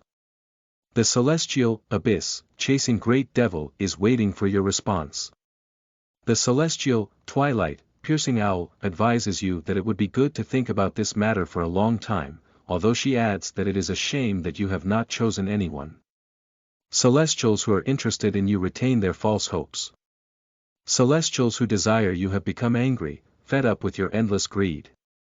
Each deity's reaction was different, whether they were the deities who had offered Chang's son an apostle seat, or the ones who had just been watching him through the dungeon channel. Some became angry, others gave up, including Pabelsag. They were undoubtedly dumbstruck, as Chang's son had refused no less than 9 offers to be an apostle. However, Chang's son did not give them any explanation, allowing the deities to leave if they wanted to. In fact, nobody left. Achievement unlocked. The deity's man who rejected many deities wooing. Reward. All stats +5. Fame +20. A rumor about you is now spreading throughout heaven. Deities are watching you to determine whether or not the rumor is true. Deities are calling to access your records. Fame increased. 100,000 karma has been accumulated. Fame increased. In the future, Chang's son would continue to attract the attention of many deities. The more celestials continue to covet me, the more they will compete. When that happens, they'll try to give me various gifts to win my favor, which is good news for me. As they try, they'll fight more among themselves. They'll drift apart in no time. Creating discord among celestials, and acquiring as many abilities and relics as possible, were Chang's son's primary goals. Of course, before doing any of that, Chang's son thought, his footsteps coming to a halt. When he looked up, he found himself in front of a tall apartment complex built out of gray concrete. That I'll have to meet my family. Chang's son somehow felt that it would be more difficult to meet his family than it had been to finish the tutorial. ******, The World Player Council for Freedom, or WPCFF for short, was an international organization affiliated with the UN Safety Management Bureau. It was often referred to simply as the Council. When dungeons and gates had suddenly appeared a few decades prior, they had completely changed all of human society. The Council had been established to better manage them. It was a powerful organization, its status and jurisdiction superseded that of any nation from the time of its founding. Naturally, however, that only applied to the bigwigs who ruled the council. Meanwhile, field agents were like ants, to be stomped on at any time. Cha Yi-dun was one such agent. She was a Class 3 agent, a manager-level operative who had some power. However, she simply thought of it as a mere fancy title. She viewed herself as a punching bag. Her superiors punched her from one side, and her subordinates punched her from the other. At present, her thoughts remained the same. What is this? Yi-dun asked, frowning in annoyance. She had been busy writing a report on the Jamsil Gate incident, but her junior partner Jin Suk-tae had suddenly dropped a pile of newspapers on her desk. Suk-tae replied, "What do you think? They're the work of muckraking journalists who are busy lighting a fire under our asses." Every article was hell-bent on criticizing the council. Naturally, Yi-dun was extremely annoyed as she read them. More than that, she thought it was unfair. As a field supervisor, she had worked to death over the past 15 days. She had evacuated the residents who lived within a 5-kilometer radius of Jamsil Sini station, where the gate had opened. In preparation for a monster wave, a phenomenon that could occur right after a dungeon break, she had cordoned off the area with military and police. The council executives had tried to back out, saying they did not want to get entangled in such a big incident. With great difficulty, Yi-dun had managed to grab the executives by their collars to stop them from running away. She had even finished the paperwork needed to receive backup from nearby countries for possible contingencies. And yet, after going through all that struggle, the only response she and the council received was criticism. Sons of bitches. Yi-dun thought, gritting her teeth. What had they been saying? It was that she had been making a fuss over nothing, right? That was precisely why the phrase, muckraking journalists existed. So why are you giving me this? Yi-dun asked, not bothering to hide her annoyance. She still had to sort out the incident, so she was swamped with work, and yet, her so-called partner was still showing her such trash. Naturally, she was frustrated. What kept her especially busy was organizing the data about the tyrant, out of all the information related to the Jamsil Gate, that was classified as top secret. Look at the newspaper at the bottom of the pile, Suk-tae said, gesturing to Yi-dun with his chin. Yi-dun glared at Suk-tae as if she would kill him if he made a fuss over nothing. Then, she pulled out the newspaper from the bottom of the pile. When she read the headline, she laughed dryly. Chapter 17. Star, Home, 2, you are listening at novelfull.audio. The news article's subject was very simple. The closure of Jamsil Gate, which had left the world in an uproar, had been due to a novice named L rather than the council. Ha! Cha Yi-dun exclaimed, massaging her aching temple with her index finger. She silently put a cigarette in her mouth and lit it up. Phew! After letting out a puff of cigarette smoke, she felt a lot better. She hoped her worries would dissipate just as the smoke had. Smoking indoors is prohibited, you know.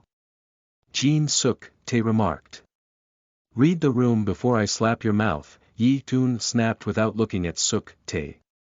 I'm sorry, Suk-tae said, shutting his mouth when he realized that his superior would actually bite his head off if he kept messing with her. After a long pause, Yi-dun asked, do you have any idea who leaked this story? It seems that one of the survivors is close to some reporters, Suk-tae answered. I told you to stop them from making contact with the outside for a while, Yi-dun said. You know it's not as easy as it sounds, Suk-tae replied. This is driving me nuts, Yi-dun complained, her face contorting into a frown. The article had made several conjectures about unsolved questions regarding the Jamsil Gate. However, the conjectures presented by the author were mostly true.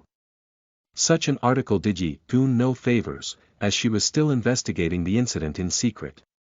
The press thankfully considers this to be a tabloid article, so they aren't paying much attention. That's understandable. Who would believe that a novice appeared out of nowhere, closed a 2-star dungeon alone, and disappeared without a trace. Suk Tae remarked. With a serious expression, Yi Doon nodded. Suk Tae was right. In fact, she had been very shocked when she first heard the story from the survivors. She had briefly thought they had experienced a mass hallucination. At that moment, however, a man named Park Hae-sung had stepped up and testified after revealing his military rank of second lieutenant. When Yi Doon heard his testimony in detail, goosebumps had spread all across her body. In the end, a confidential document with the codename Tyrant had been created based on the survivors' interviews. That very document was the one Yi Doon was busy compiling. The news will spread in no time, though, won't it? Yi Doon groaned, covering her eyes with a hand. There are so many rats, Suk Tae said bitterly with a nod. It would take a while for the public to find out the truth, but the large clans were another story. They had many connections inside the council. I have to find and contact this person before they do, Yi Doon said, looking at a photograph on her desk. It depicted a frowning man with a headset on his head. The tyrant, Lee Chang-sun, he was a famous professional gamer who had become a despondent alcoholic after his team was made to disband. However, several days in the Jamsil Break's unpredictable gate had turned him into a totally different man. There were many unanswered questions about him. How could he have changed so much the moment he awakened? How could he have acted so bravely in front of monsters even though he was a civilian? And how could he have finished the tutorial? To be honest, Yi Doon was seriously considering the possibility that Chang-sun was a demon. If not, she had to contact him before the large clans could. The problem is that I can't find where on earth he disappeared to. Yi Doon thought, staring at the ceiling. She had searched the area surrounding where the survivors had appeared all night, but not a single hair on Chang-sun's head had turned up. She had combed through all the footage from the CCTVs in the area, but she had gotten nothing. It had gotten to a point where she wondered whether Chang-sun had literally evaporated. You're right. Isn't he like a ghost? Should we change the code name to Ghost, not Tyrant? Suk Tae remarked. Don't be silly, Yi Doon said with a snort. TSSS. The cigarette had already burned down to its filter, so Yi Doon dropped it into her cup, having no plans to finish drinking her coffee. She looked at her monitor, intending to get back to work. At that moment. Bang! An investigator flung open Yi Doon's office door and burst inside, yelling, I found him. Yi Doon and Suk Tae both looked at the investigator simultaneously. They did not need to ask who had been found. After all, there was only one person they were looking for. Where had Lee Chang-sun been all this time? Was he somewhere related to his identity? A list of Chang-sun's possible locations flashed through Yi Doon's mind, a black market, a clan's headquarters, or a dungeon. That had to be why she was feeling tense.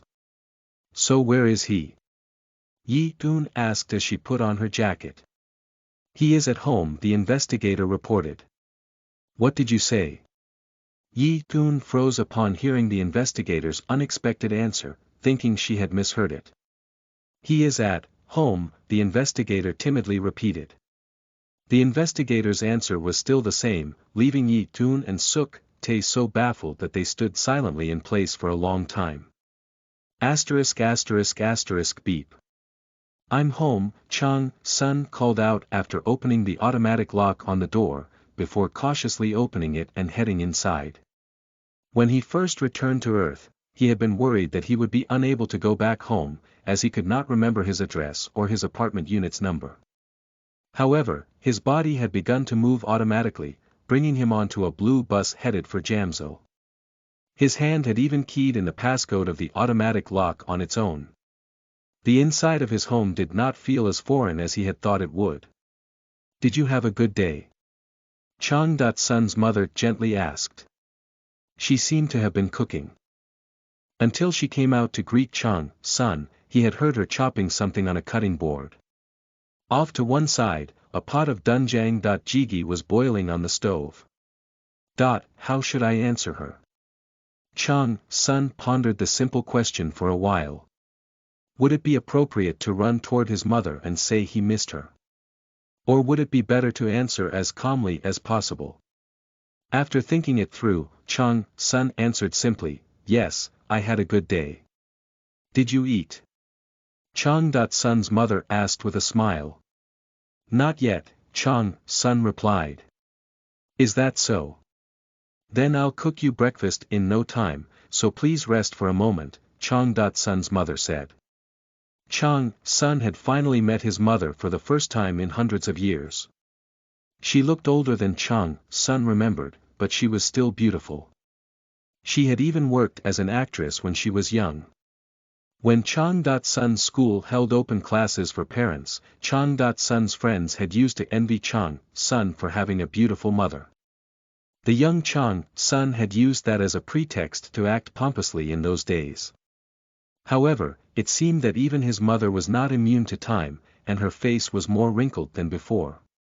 Her worry for her son had produced those wrinkles. Sun was unused to seeing wrinkles on his mother's face, but he could clearly tell how relieved she was. He thought bitterly, of course she would feel that way. For several years, Sun had been her wayward son. On top of that, Sun had to have been sleeping outside for several days. The neighbors had been making noise due to the opening of the Jamsil gate. Thus, Sun's mother must have been worried sick about him. Nevertheless, Sun's mother did not ask him anything. She did not even scold him. As if nothing had happened, she just asked whether Sun was hungry. That was how much she trusted her youngest son. Sun could only nod silently in response. "I'm home," he eventually said quietly. Sun was merely repeating the words he had said before, but unbeknownst to anyone, it carried a completely different meaning the second time around. Perhaps because Sun had met his gentle mother first, it took him a while to realize how cold the rest of his family was toward him. The entire family, including Sun, had begun eating breakfast. Although Sun had been missing for several days, no one asked him about where he had been or what he had been doing.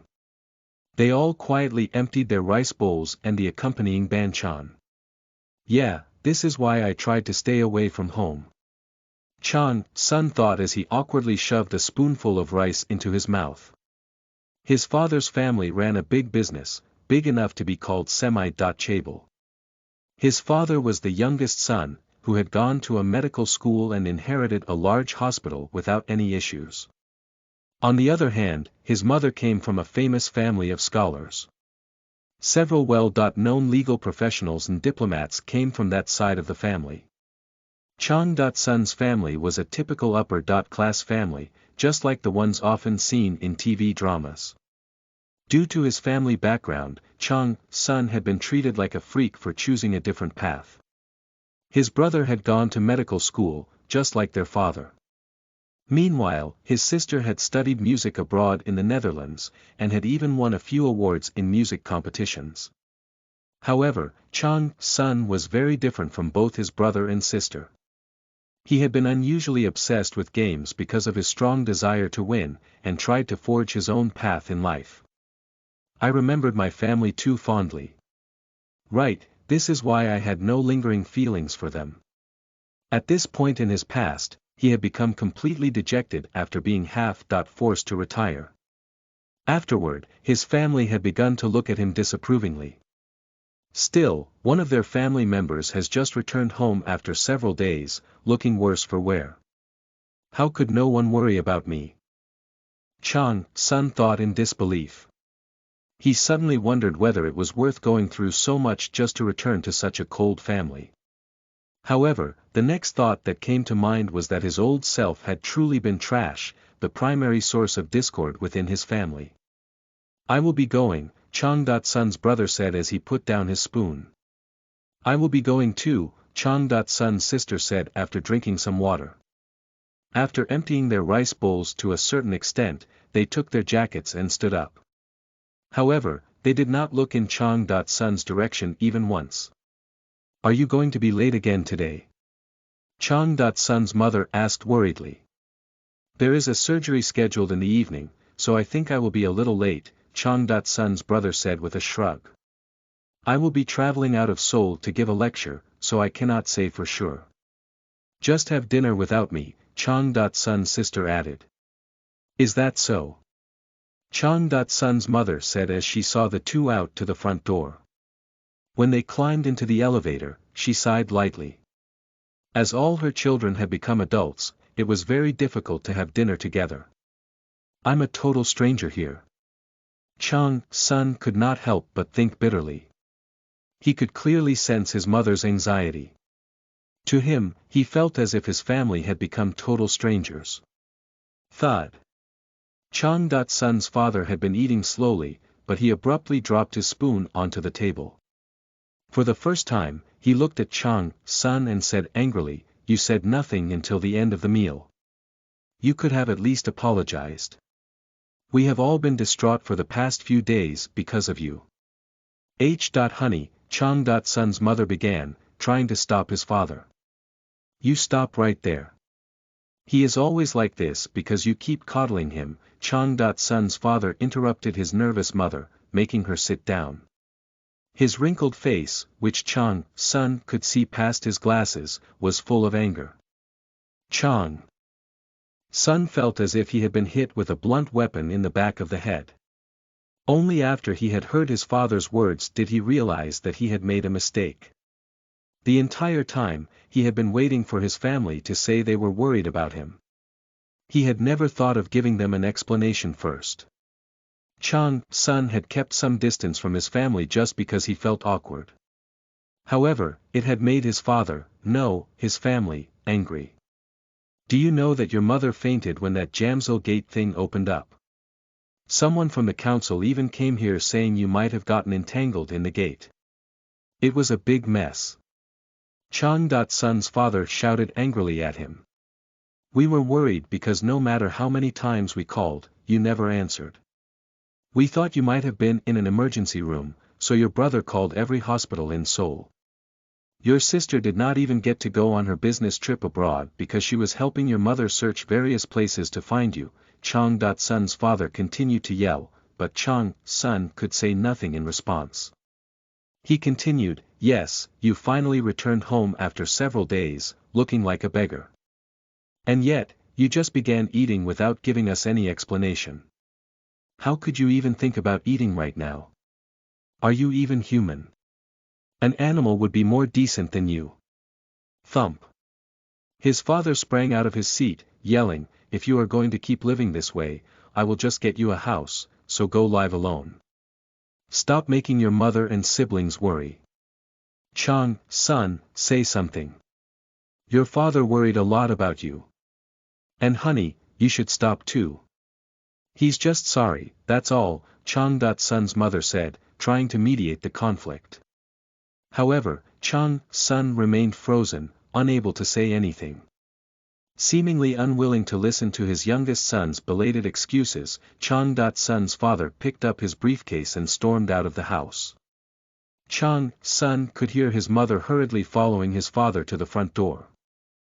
Chang.Sun covered his face with one hand, feeling as if his limbs had turned to jelly. He finally realized how much he had hurt his family in his past. The price of his selfishness was too great. His relationship with his family was like a tangled knot, complicated almost beyond comprehension. Chang.Sun was unsure as to how he could even begin untangling it.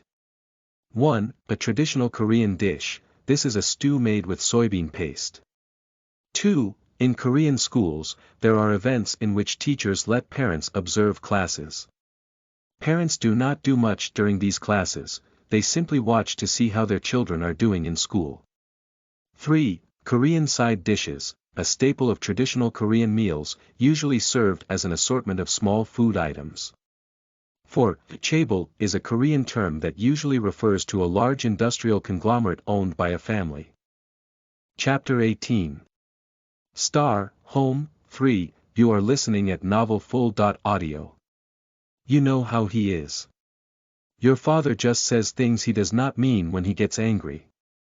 Don't mind him too much. Go to your room and get some rest, Chang-sun's mother said soothingly.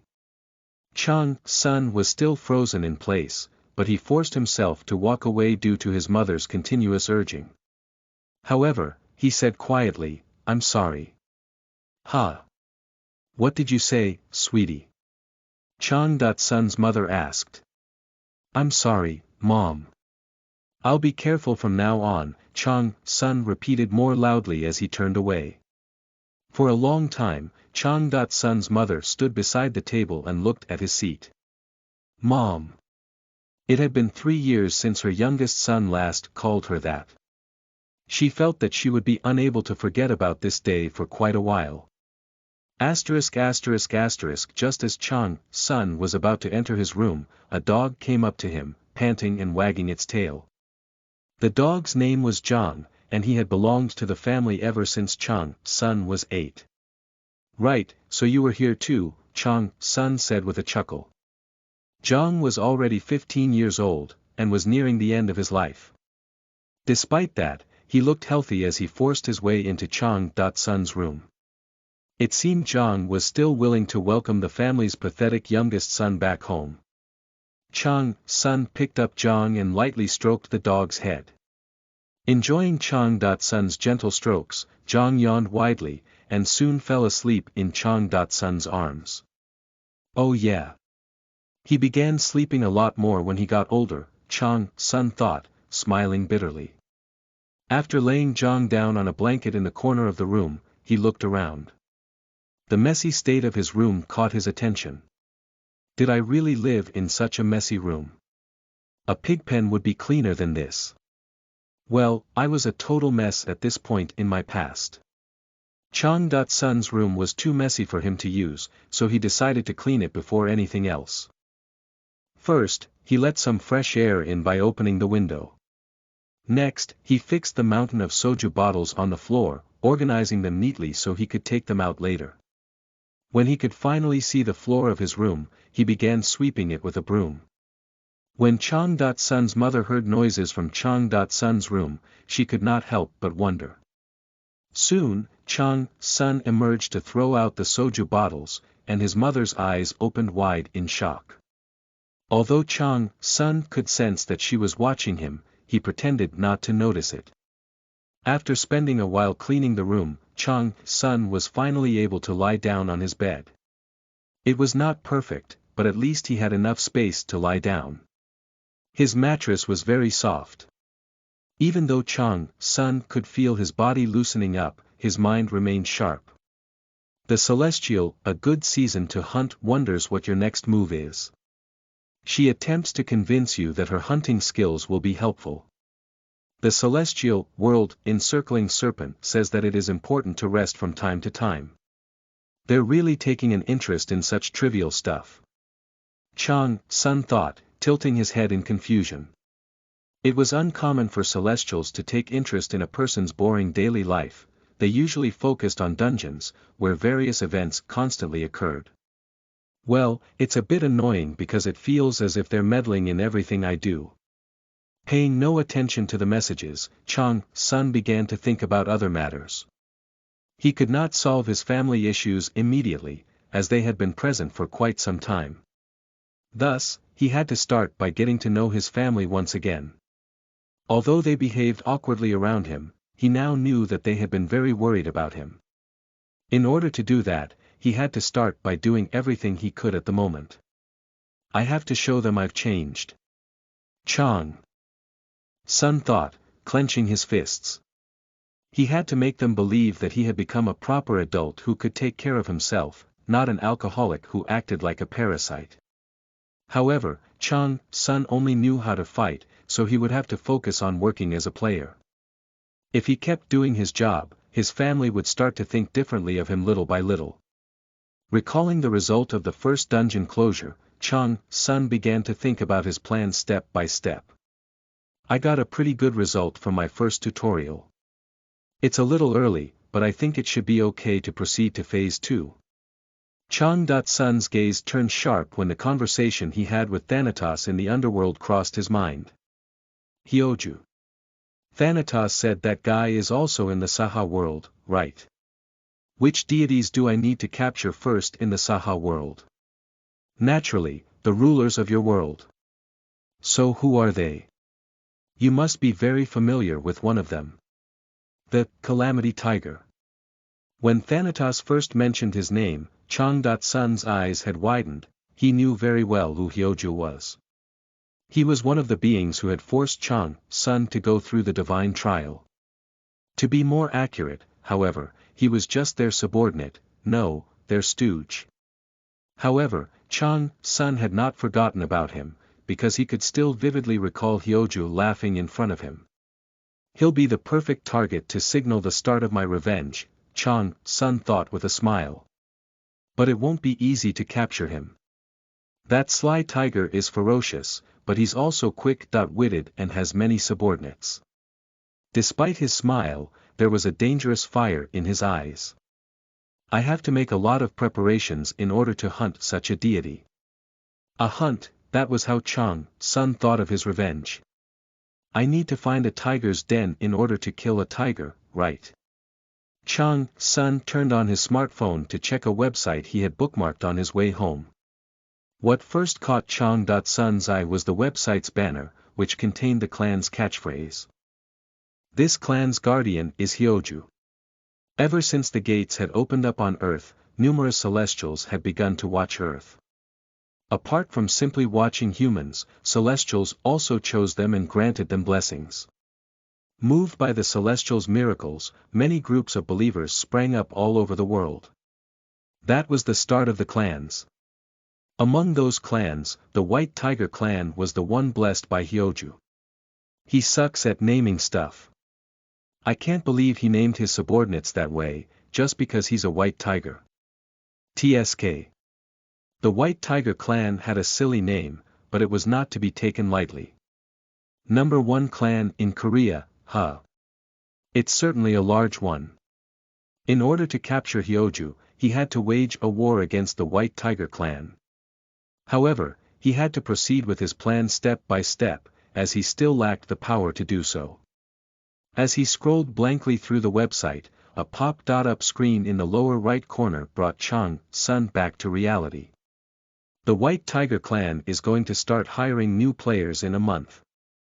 Chang.Sun planned to apply for that very job posting. By starting from the bottom, he would cut off Hyoju's limbs one by one. So I'll have to finish preparing within a month, using any means necessary. Chang.Sun's eyes shone coldly beneath the warm sunlight. Asterisk, where are you going? Chang.Sun's mother asked, sounding a little worried. I'm going to go jogging in Hongang Park. I'll be back before dinner, so don't worry, Chang.Sun said to ease his mother's worries.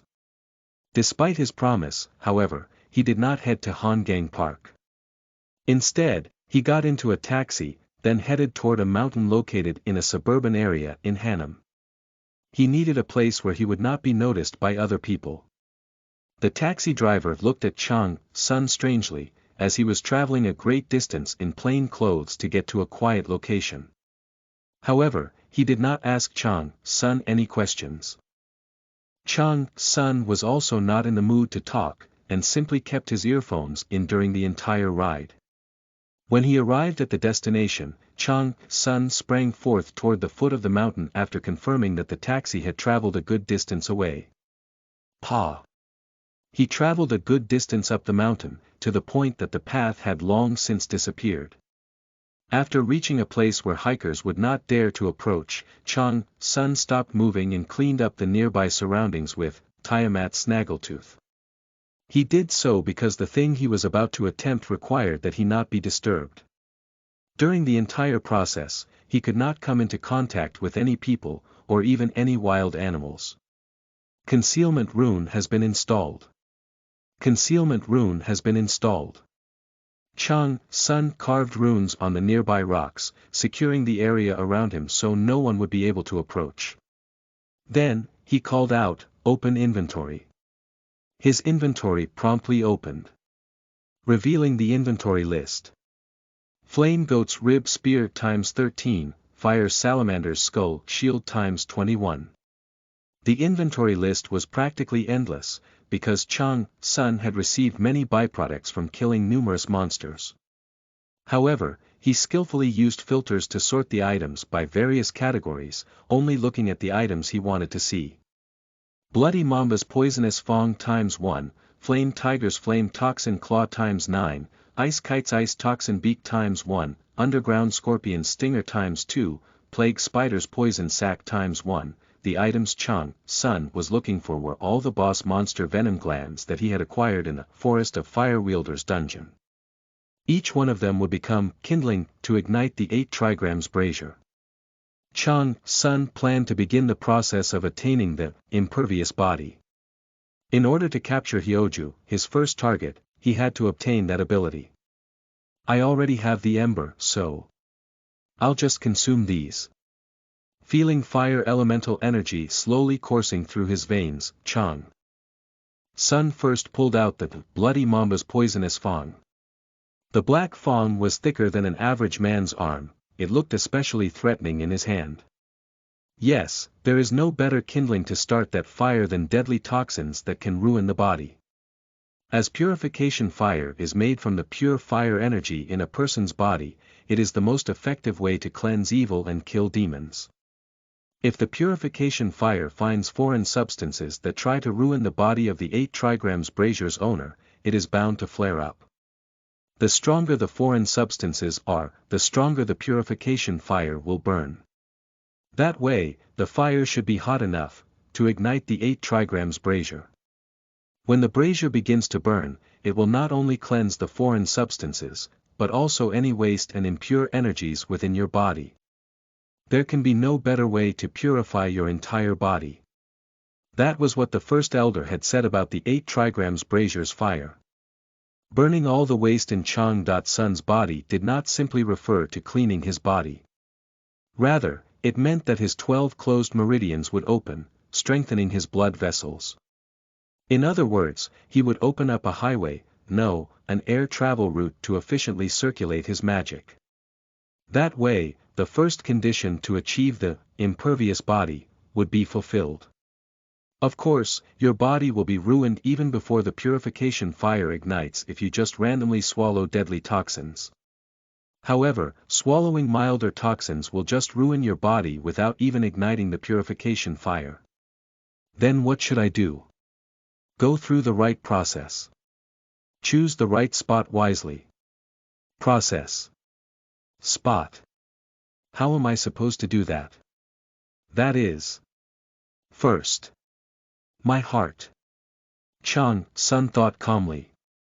After pointing the tip of the Bloody Mamba's poisonous fong at himself, he pierced his left chest swiftly with the fong. Stab.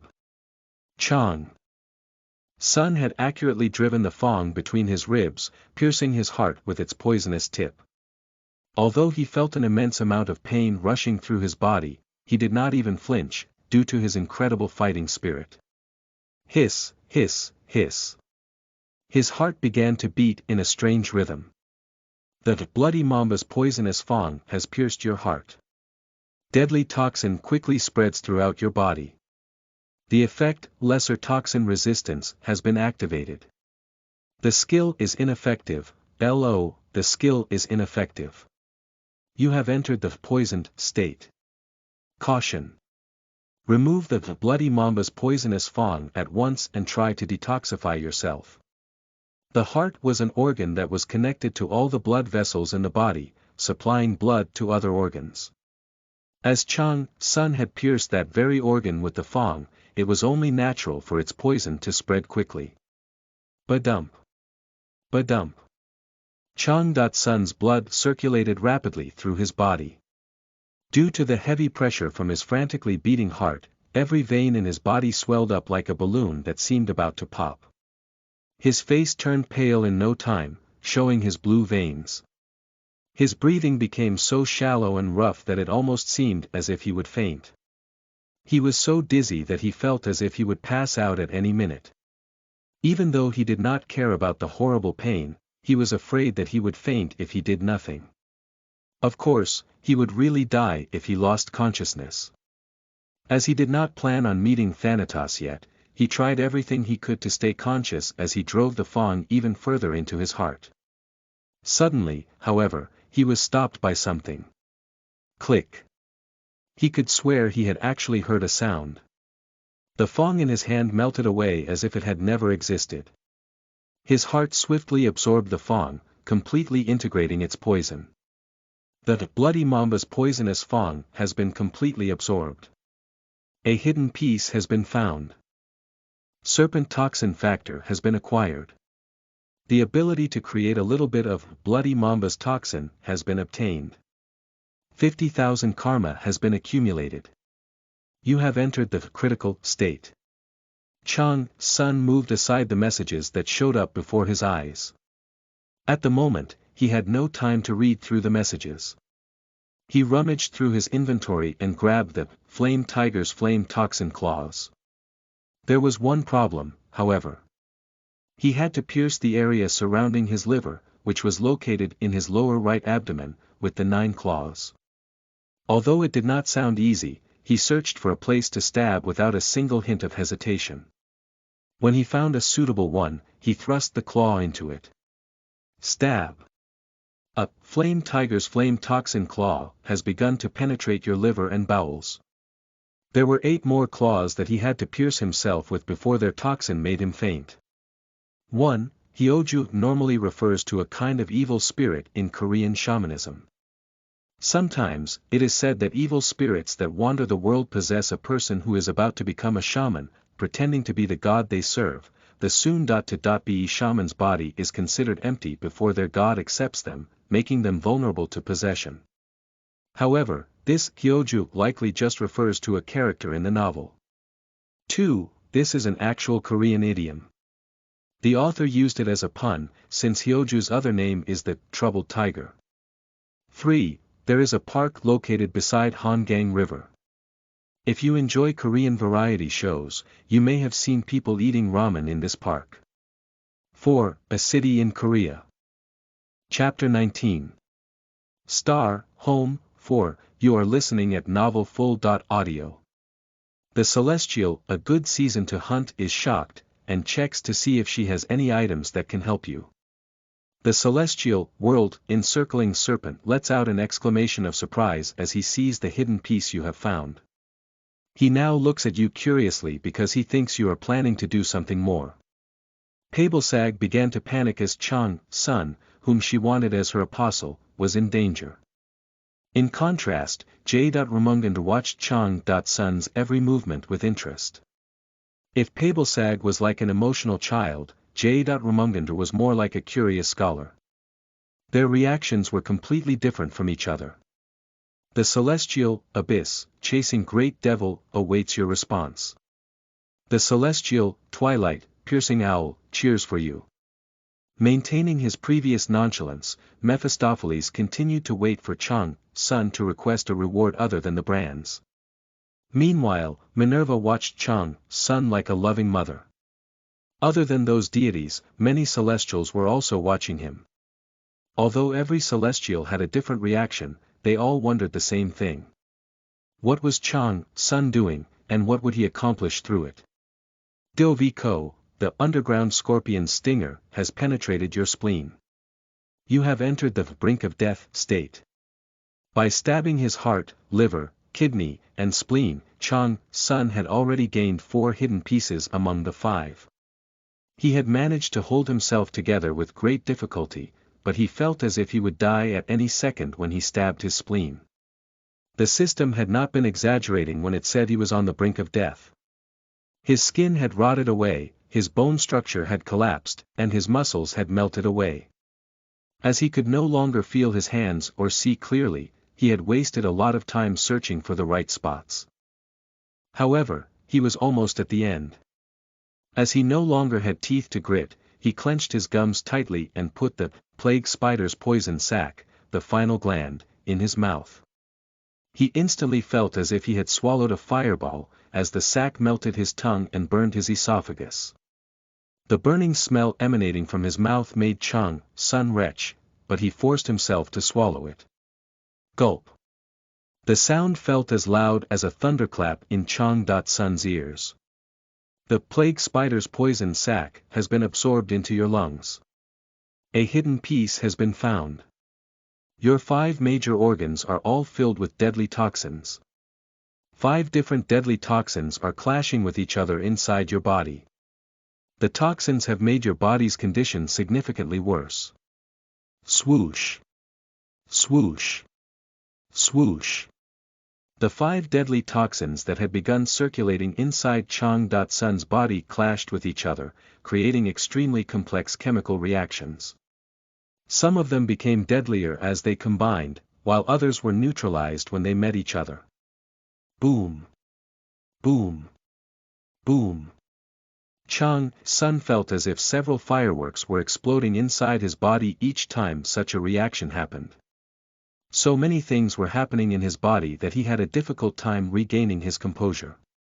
His body had practically become a stage on which to display complex reactions, each of which was ravaging him at a freakish pace. However. No, not now.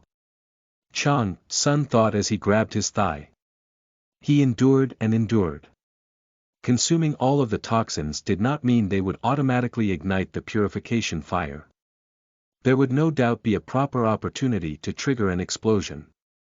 A little more. Just a little more. Of course, the toxins were still ruining Chang Sun's body to the extent that he could no longer sit up straight. If someone were to so much as touch him, he would meet Thanatos instantly. Lesser toxin resistance is ineffective. Lesser toxin resistance is ineffective. Warning. Attempt to detoxify yourself as soon as possible. If you do not receive any treatment, you might die. Warning. Attempt to detoxify yourself as soon as possible. If you remain under the effects of toxin, you may sustain a permanent injury. Not yet. Warning. All of your organs have stopped. Now. The moment the 5 deadly toxins, which had been violently clashing with each other, came into balance, Chang Sun took a deep breath. His esophagus had almost stopped working, so he was able to inhale very little air. However, that was enough, as what Chang Sun truly needed was the very faint trace of mana in the air.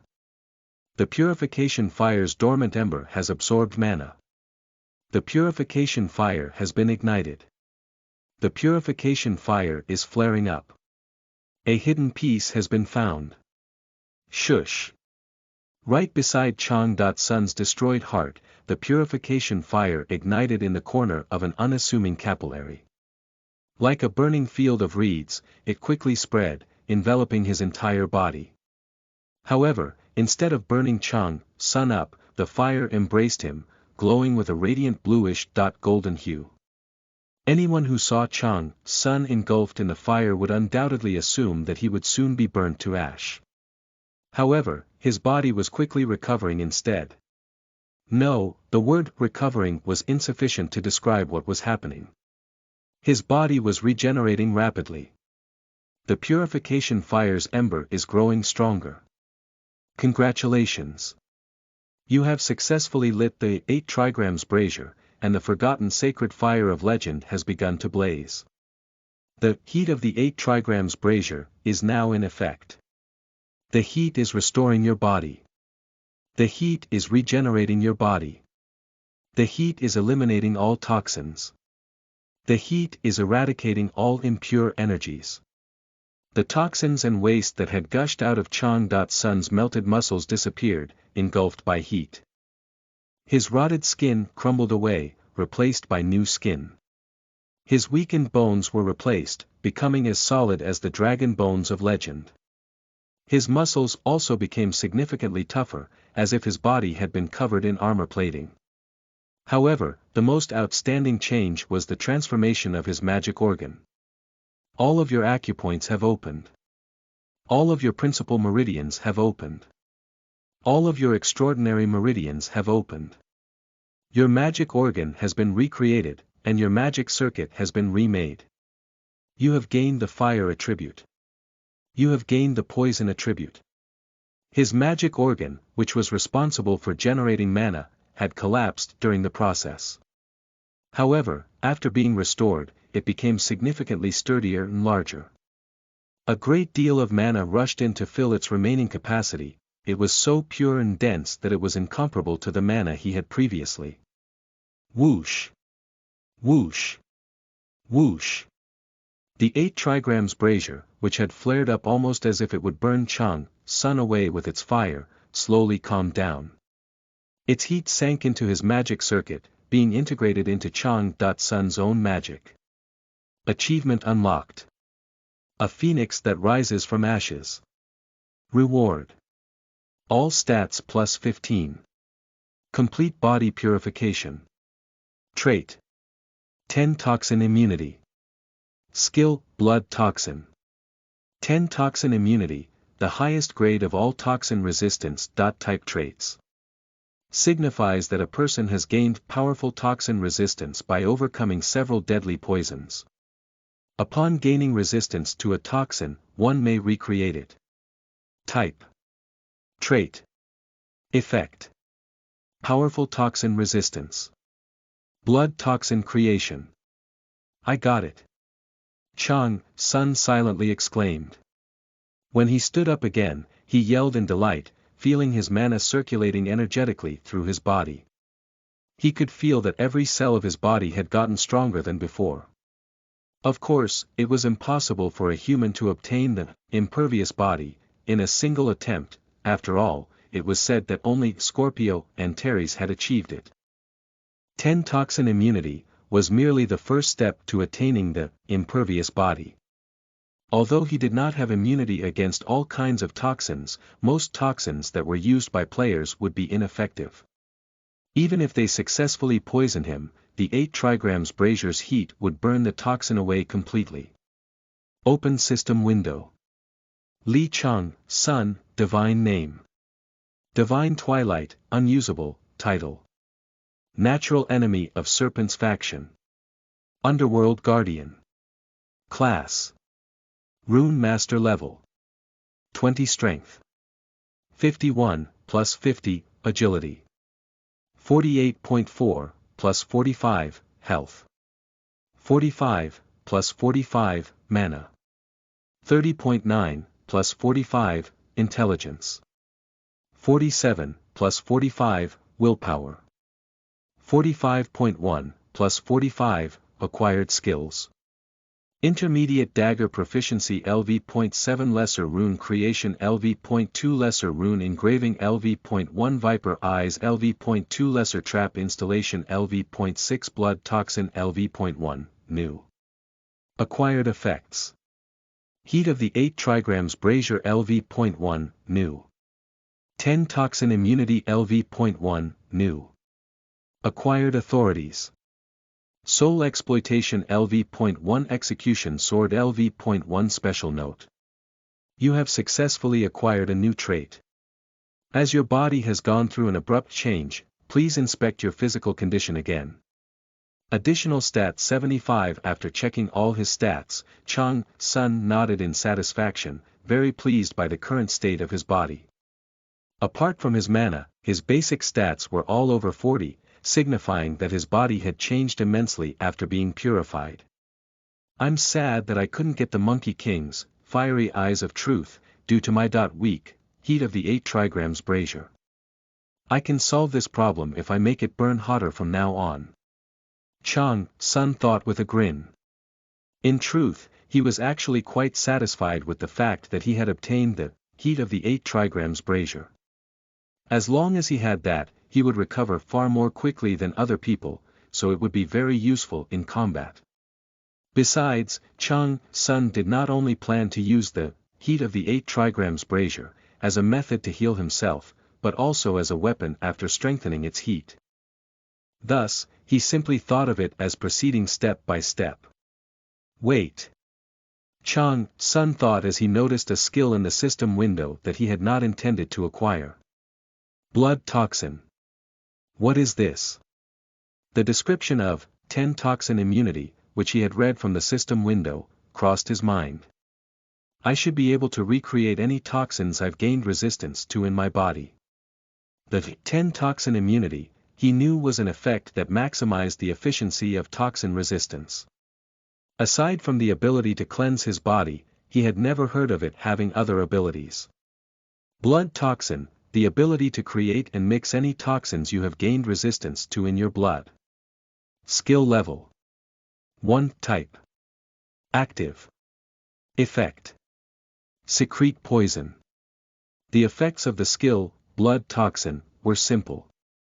Chang Sun would be able to recreate any toxins he gained resistance to through 10 toxin immunity. As he already used his blood to draw runes, the ability to infuse toxins into runes meant Chang Sun could use his skills in many new ways.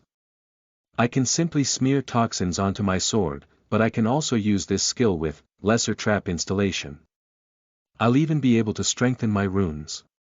Many methods other than those 3 came to his mind. The new skill would truly be useful in the future. Then Chang Sun thought, drawing Tiamat's snaggletooth, and holding it high. I need to do some experiments. The Celestial, a good season to hunt, sees that you have fully recovered, so she sighs in relief. The Celestial World Encircling Serpent feels his intellectual curiosity rising as he watches you level up. It was around 4 in the afternoon by the time Chang Sun finished his work and descended the mountain. Since I got what I wanted, 10 toxin immunity, should I get a weapon next? Chang Sun had successfully transformed his body just as he wanted to, thus, he now needed a weapon that would enable him to use his body to the fullest extent. Although he had unexpectedly received a valuable weapon called Tiamat's Snaggletooth from Pabelsag, he actually needed more than one weapon. Long sword, scimitar, spear, whip, shield, bow, arrows. I need so many weapons. I have to get a shield and a whip first, though. Ever since Chang Sun had become Divine Twilight, ever since he had ended up in Arcadia, he had begun using more than one kind of weapon. More accurately, he had not had the luxury of choice. When he first arrived in Arcadia, he had found himself on a chaotic battlefield, forced to fight for his life without any basic combat knowledge. Naturally, it had been impossible for him to be picky about weapons on such a battlefield. He had needed to grab anything he could get his hands on and swing it in order to survive. Once, he had picked up a tower shield from a dead soldier's body to protect himself as much as possible, while pushing away his enemies with a 3-meter-long lance that he had taken from an unconscious cavalry soldier. His daily routine had included falling over after trying to swing a bastard sword, a weapon that was hard to use with just one hand. A dagger rolling across the ground had saved him, as he had used it to stab the throat of a soldier who was trying to pin him down. Those experiences had granted him basic knowledge of all kinds of weapons. After he caught the attention of an old soldier who had survived on the battlefield longer than anyone else through a stroke of luck, he had been able to increase his combat power significantly. Even after he transcended and gained the divine name of Divine Twilight, he had not really changed, continuing to fight with anything he had on hand. The fighting style Divine Twilight used was to choose a weapon that rendered his enemies' advantages ineffective, allowing him to corner opponents with overwhelming strength. However, there was one problem. It's hard to find a weapon that fits my standards. In truth, Chang Sun did not particularly care about the quality of his weapons. He thought of them as tools, mere extensions of his hands. No matter how valuable the relics he wielded happened to be, he could throw them away if he needed to. Despite all that, he needed a high-quality weapon because he was a fighting deity and a fiend. He fought so fiercely that he broke most weapons in a matter of days. In his hands, a well-crafted sword forged by a talented blacksmith would lose its edge in a mere few days. On top of that, he had strengthened his body by cleansing it with the heat of the 8 trigrams brazier. As he was finishing the tutorial, his body had not been in optimal condition, preventing him from fighting properly. However, the purification process would enable him to move more ferociously and strike with greater force. Considering his fighting style, it would be a significant problem if Chang.Sun's weapons broke in combat. Even a lion could not fight to its full potential if it lost its claws and fangs. He did not particularly desire relic weapons, but he needed at least a sacred weapon to fight with. The Celestials who participated in the divine trial had taken the signature weapon of divine Twilight, the Omni weapon chest, so it would take a while for Chang.Sun to retrieve it. Thus, he needed to create a weapon he could use until that moment came. However, the kind of weapon he needed was a custom-made item that he could use as if it were an extension of his limbs, not an artifact with fancy skill effects. There was one silver lining, at least. A craftsman who could create such sacred weapons existed on Earth. Even better, that craftsman lived in Seoul. Chang.Sun called for a taxi and headed to the tailored shoe alley that was located in Songdong.gu Xiangsu.dong. 1. The name here is metaphorical. It doesn't literally mean 10 toxins, but rather many toxins. The reason for the name will be revealed later. 2. This refers to a place that actually exists in Korea. The alley is currently referred to as and is filled with shops that sell custom-made shoes. 3. A region in Korea. Previously, .gu, .dong, .si, and .do were used in addresses, but this is an old system that has since been changed. Chapter 20. Star, Home, 5, you are listening at novelfull.audio.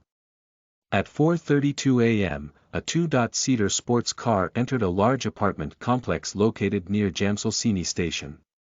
The apartment complex was near Hangang River, so reporters often came by to take a photo of it whenever they had to write about real estate issues.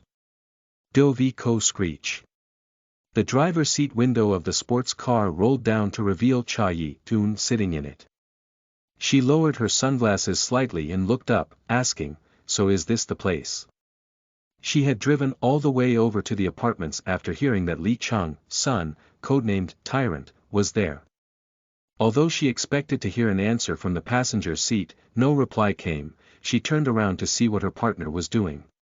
Disregarding Yi-Eun's death stare, Jin Suk-tae was busy inspecting the inside of Yi-Eun's car. He suddenly came to a halt and looked at Yi-Eun with a look of amazement, making her subconsciously flinch. Yi-Eun had no idea why Suk-tae was looking at her with such sparkling eyes. Yi-Eun sunbae.nim. Suk-tae exclaimed excitedly. What? Yi-Eun replied, tilting her head in confusion. I respect you so much, Suk-tae said, fixing his gaze on Yi-Eun. What on earth are you talking about right now? Yi-Eun replied. She leaned backward, unsettled by Suk-tae's strange behavior. Isn't this a brand new model? I heard there are less than 100 of these in Korea. How did you get this? No, how? Suk-tae trailed off, unsure whether it would be appropriate to ask how Yi-Eun had bought such an expensive sports car with her petty salary. Suk-tae had heard that if the buyer added even a few options to such a car, the price would easily surpass 200 million won. However, as there were so few of them in Korea, the buyer would have to wait for a long time even if they wanted to buy the specific model. I do a lot of outsourcing work, Yi-Eun casually answered. Suk-tae wondered how Yi-Eun knew he had been about to ask that.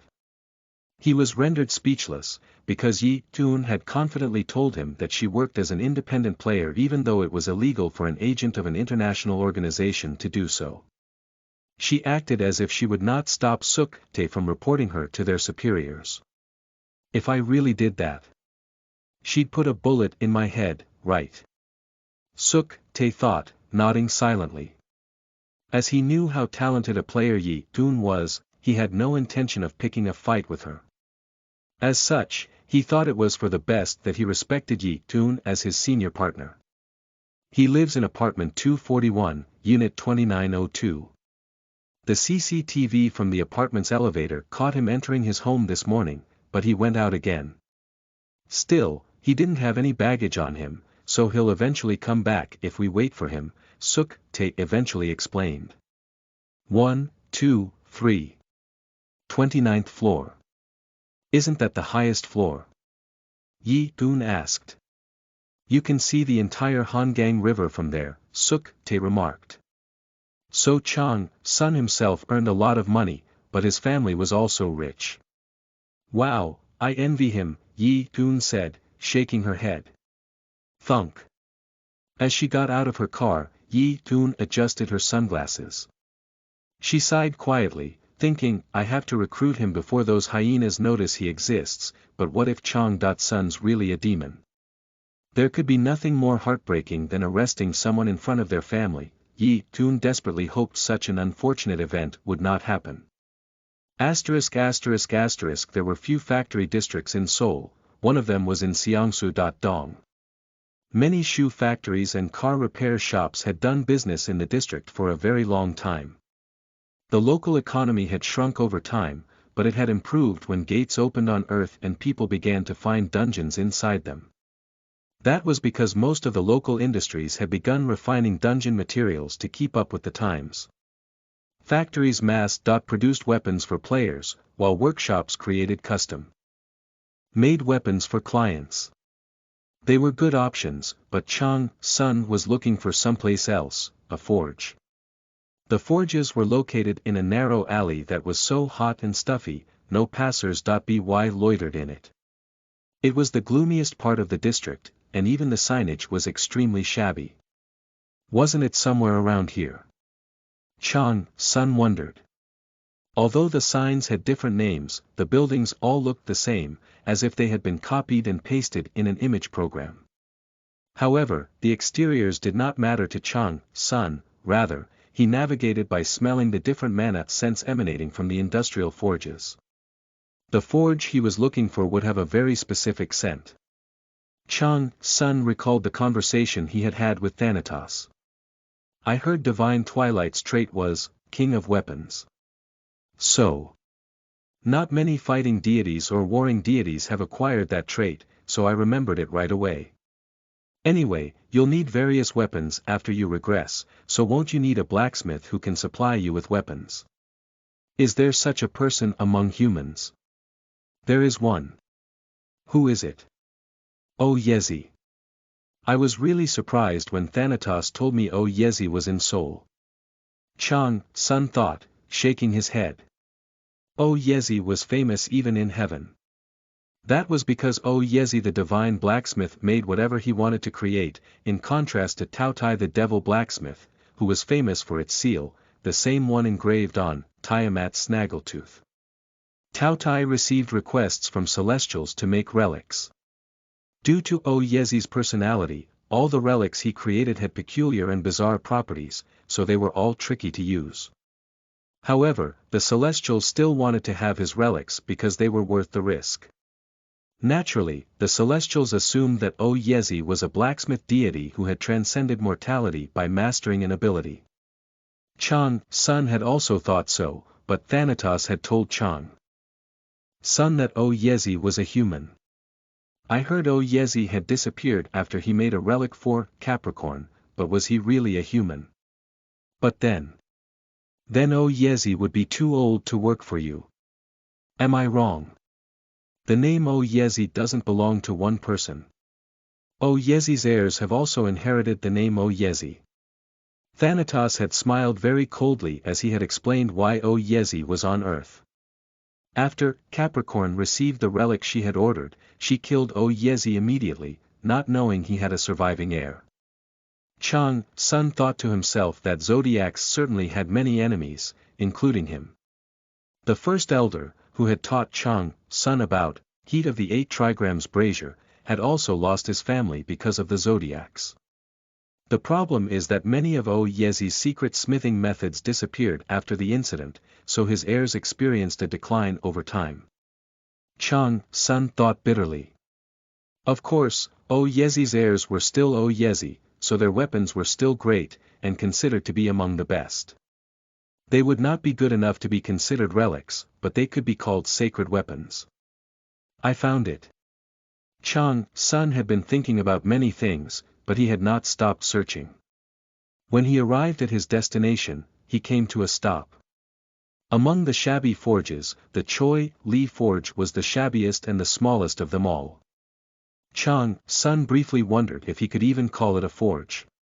The sign was so old that he would have passed by the shop if he had not watched the surroundings closely.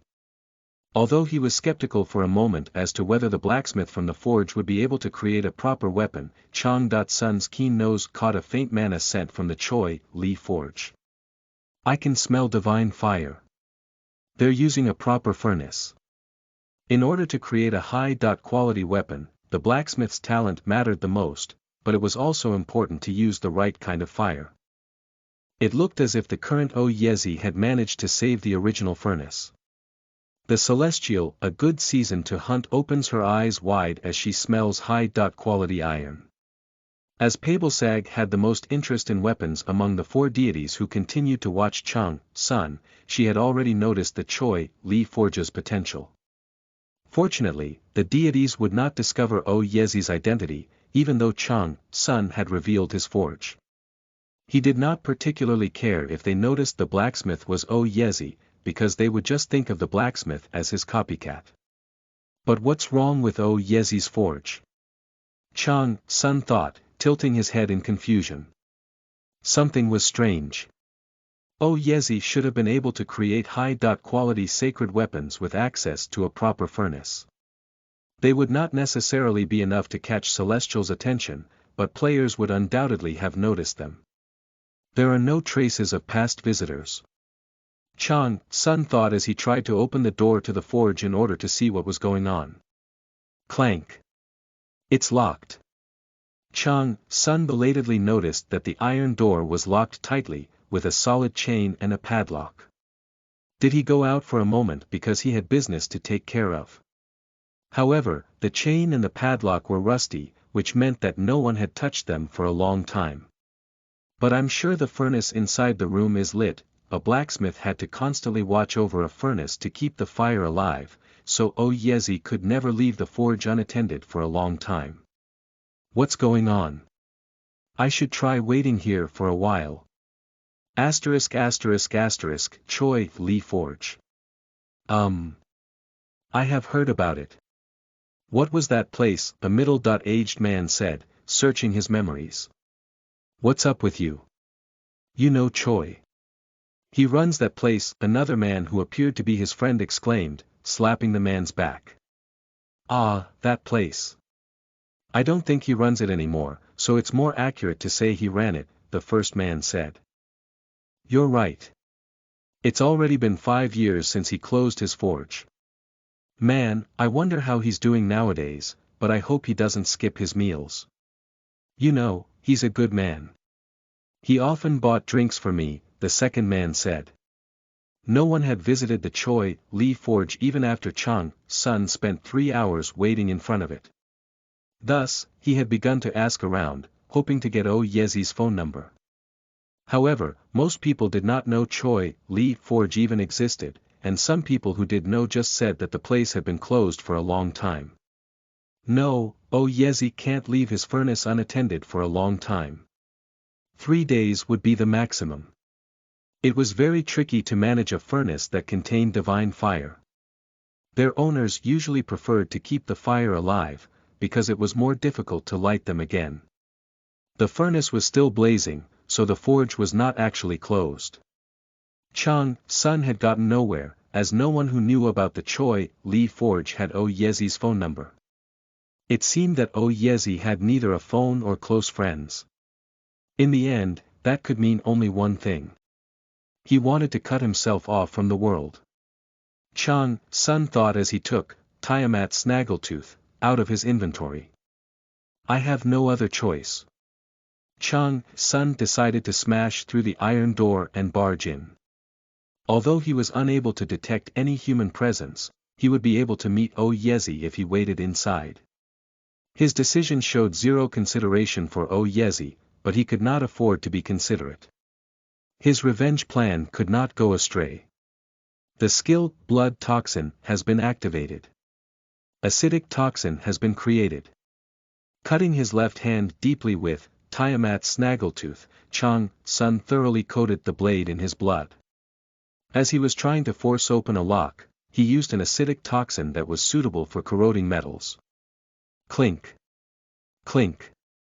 After smashing the lock and the chain twice, Chang Sun was able to cut them both at the same time. His eyes shone for a moment. If they had been an ordinary chain and lock, he should have been able to cut them like paper with Tiamat snaggletooth, but he had needed to use a lot of force to break them. That meant the chain was very tough. The Celestial, a good season to hunt, enjoys the smell of good iron. As Chang Sun forced open the creaking iron door that had not been greased for a long time, the first thing he noticed was the smell of musty iron filling the room. It was so horrible that ordinary people would have frowned, but just like Pabelsag, Chang Sun thought the smell was as fragrant as if he had returned home. There are a lot of them. All kinds of weapons were hanging on every wall. Swords, knives, spears, shields, hammers, axes, bows. Each and every one was high quality. They all had sharp edges, but it seemed as if they had not been managed for a long time, judging from the layer of dust covering them. Chang Sun picked up a bow that was closest to him, a small gatgung. Murcielago's horn bow, a bow made from a goat monster that has climbed out of the Samchin hell. Despite its size, the bow is heavy and firm, making it tricky to use. There is also a limit on the types of arrows that can be used. Unable to inspect the details of the weapon. Type. Bow. Damage. Effect. Murcielago. I'm sure he had a hard time obtaining the material, but he really made a fine bow out of it, considering its properties. Chang Sun thought as he ran his hands along the gatgung. He could not help but admire it. It had no imperfections, from its balance to the way Yezi had trimmed the belly of the bow. It's better than the lowest rank deity's relics. Of course, relics would undoubtedly be powerful and effective with a deity's blessings empowering them, but if Chang Sun were to compare them as weapons alone, they would be equally good.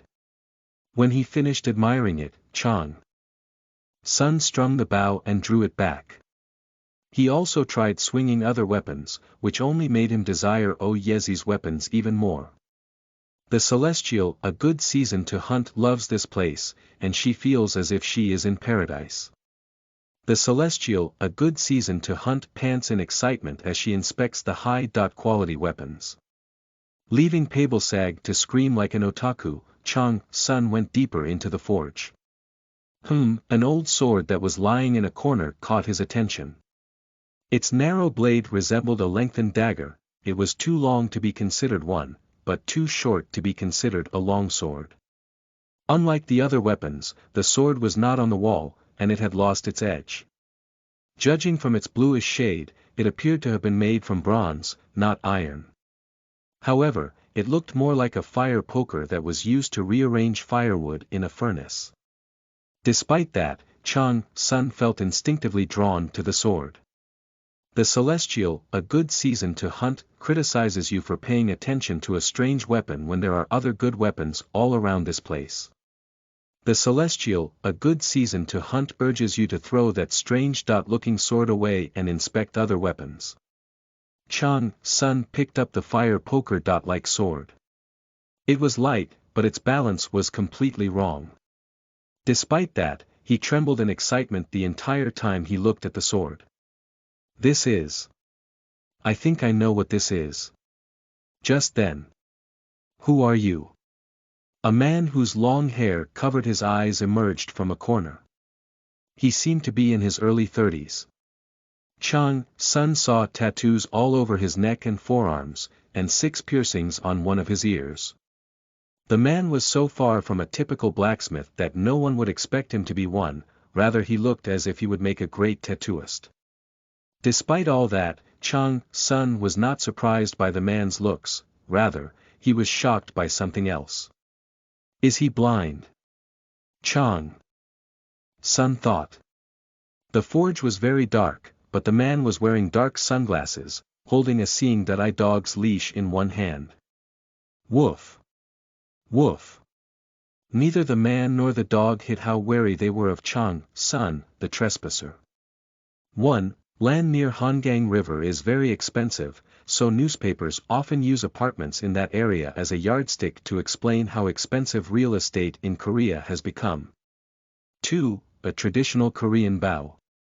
These are composite reflex bows primarily made from water buffalo horns, which are half the size of an ordinary bow. 3. The word means bat in Spanish, but in this novel, it seems to refer to a goat monster. 4. It's unclear whether this hell actually exists in Korean mythology, but it exists in a version of a folktale about the character Princess Bari. She was abandoned as a baby because her parents wanted a son.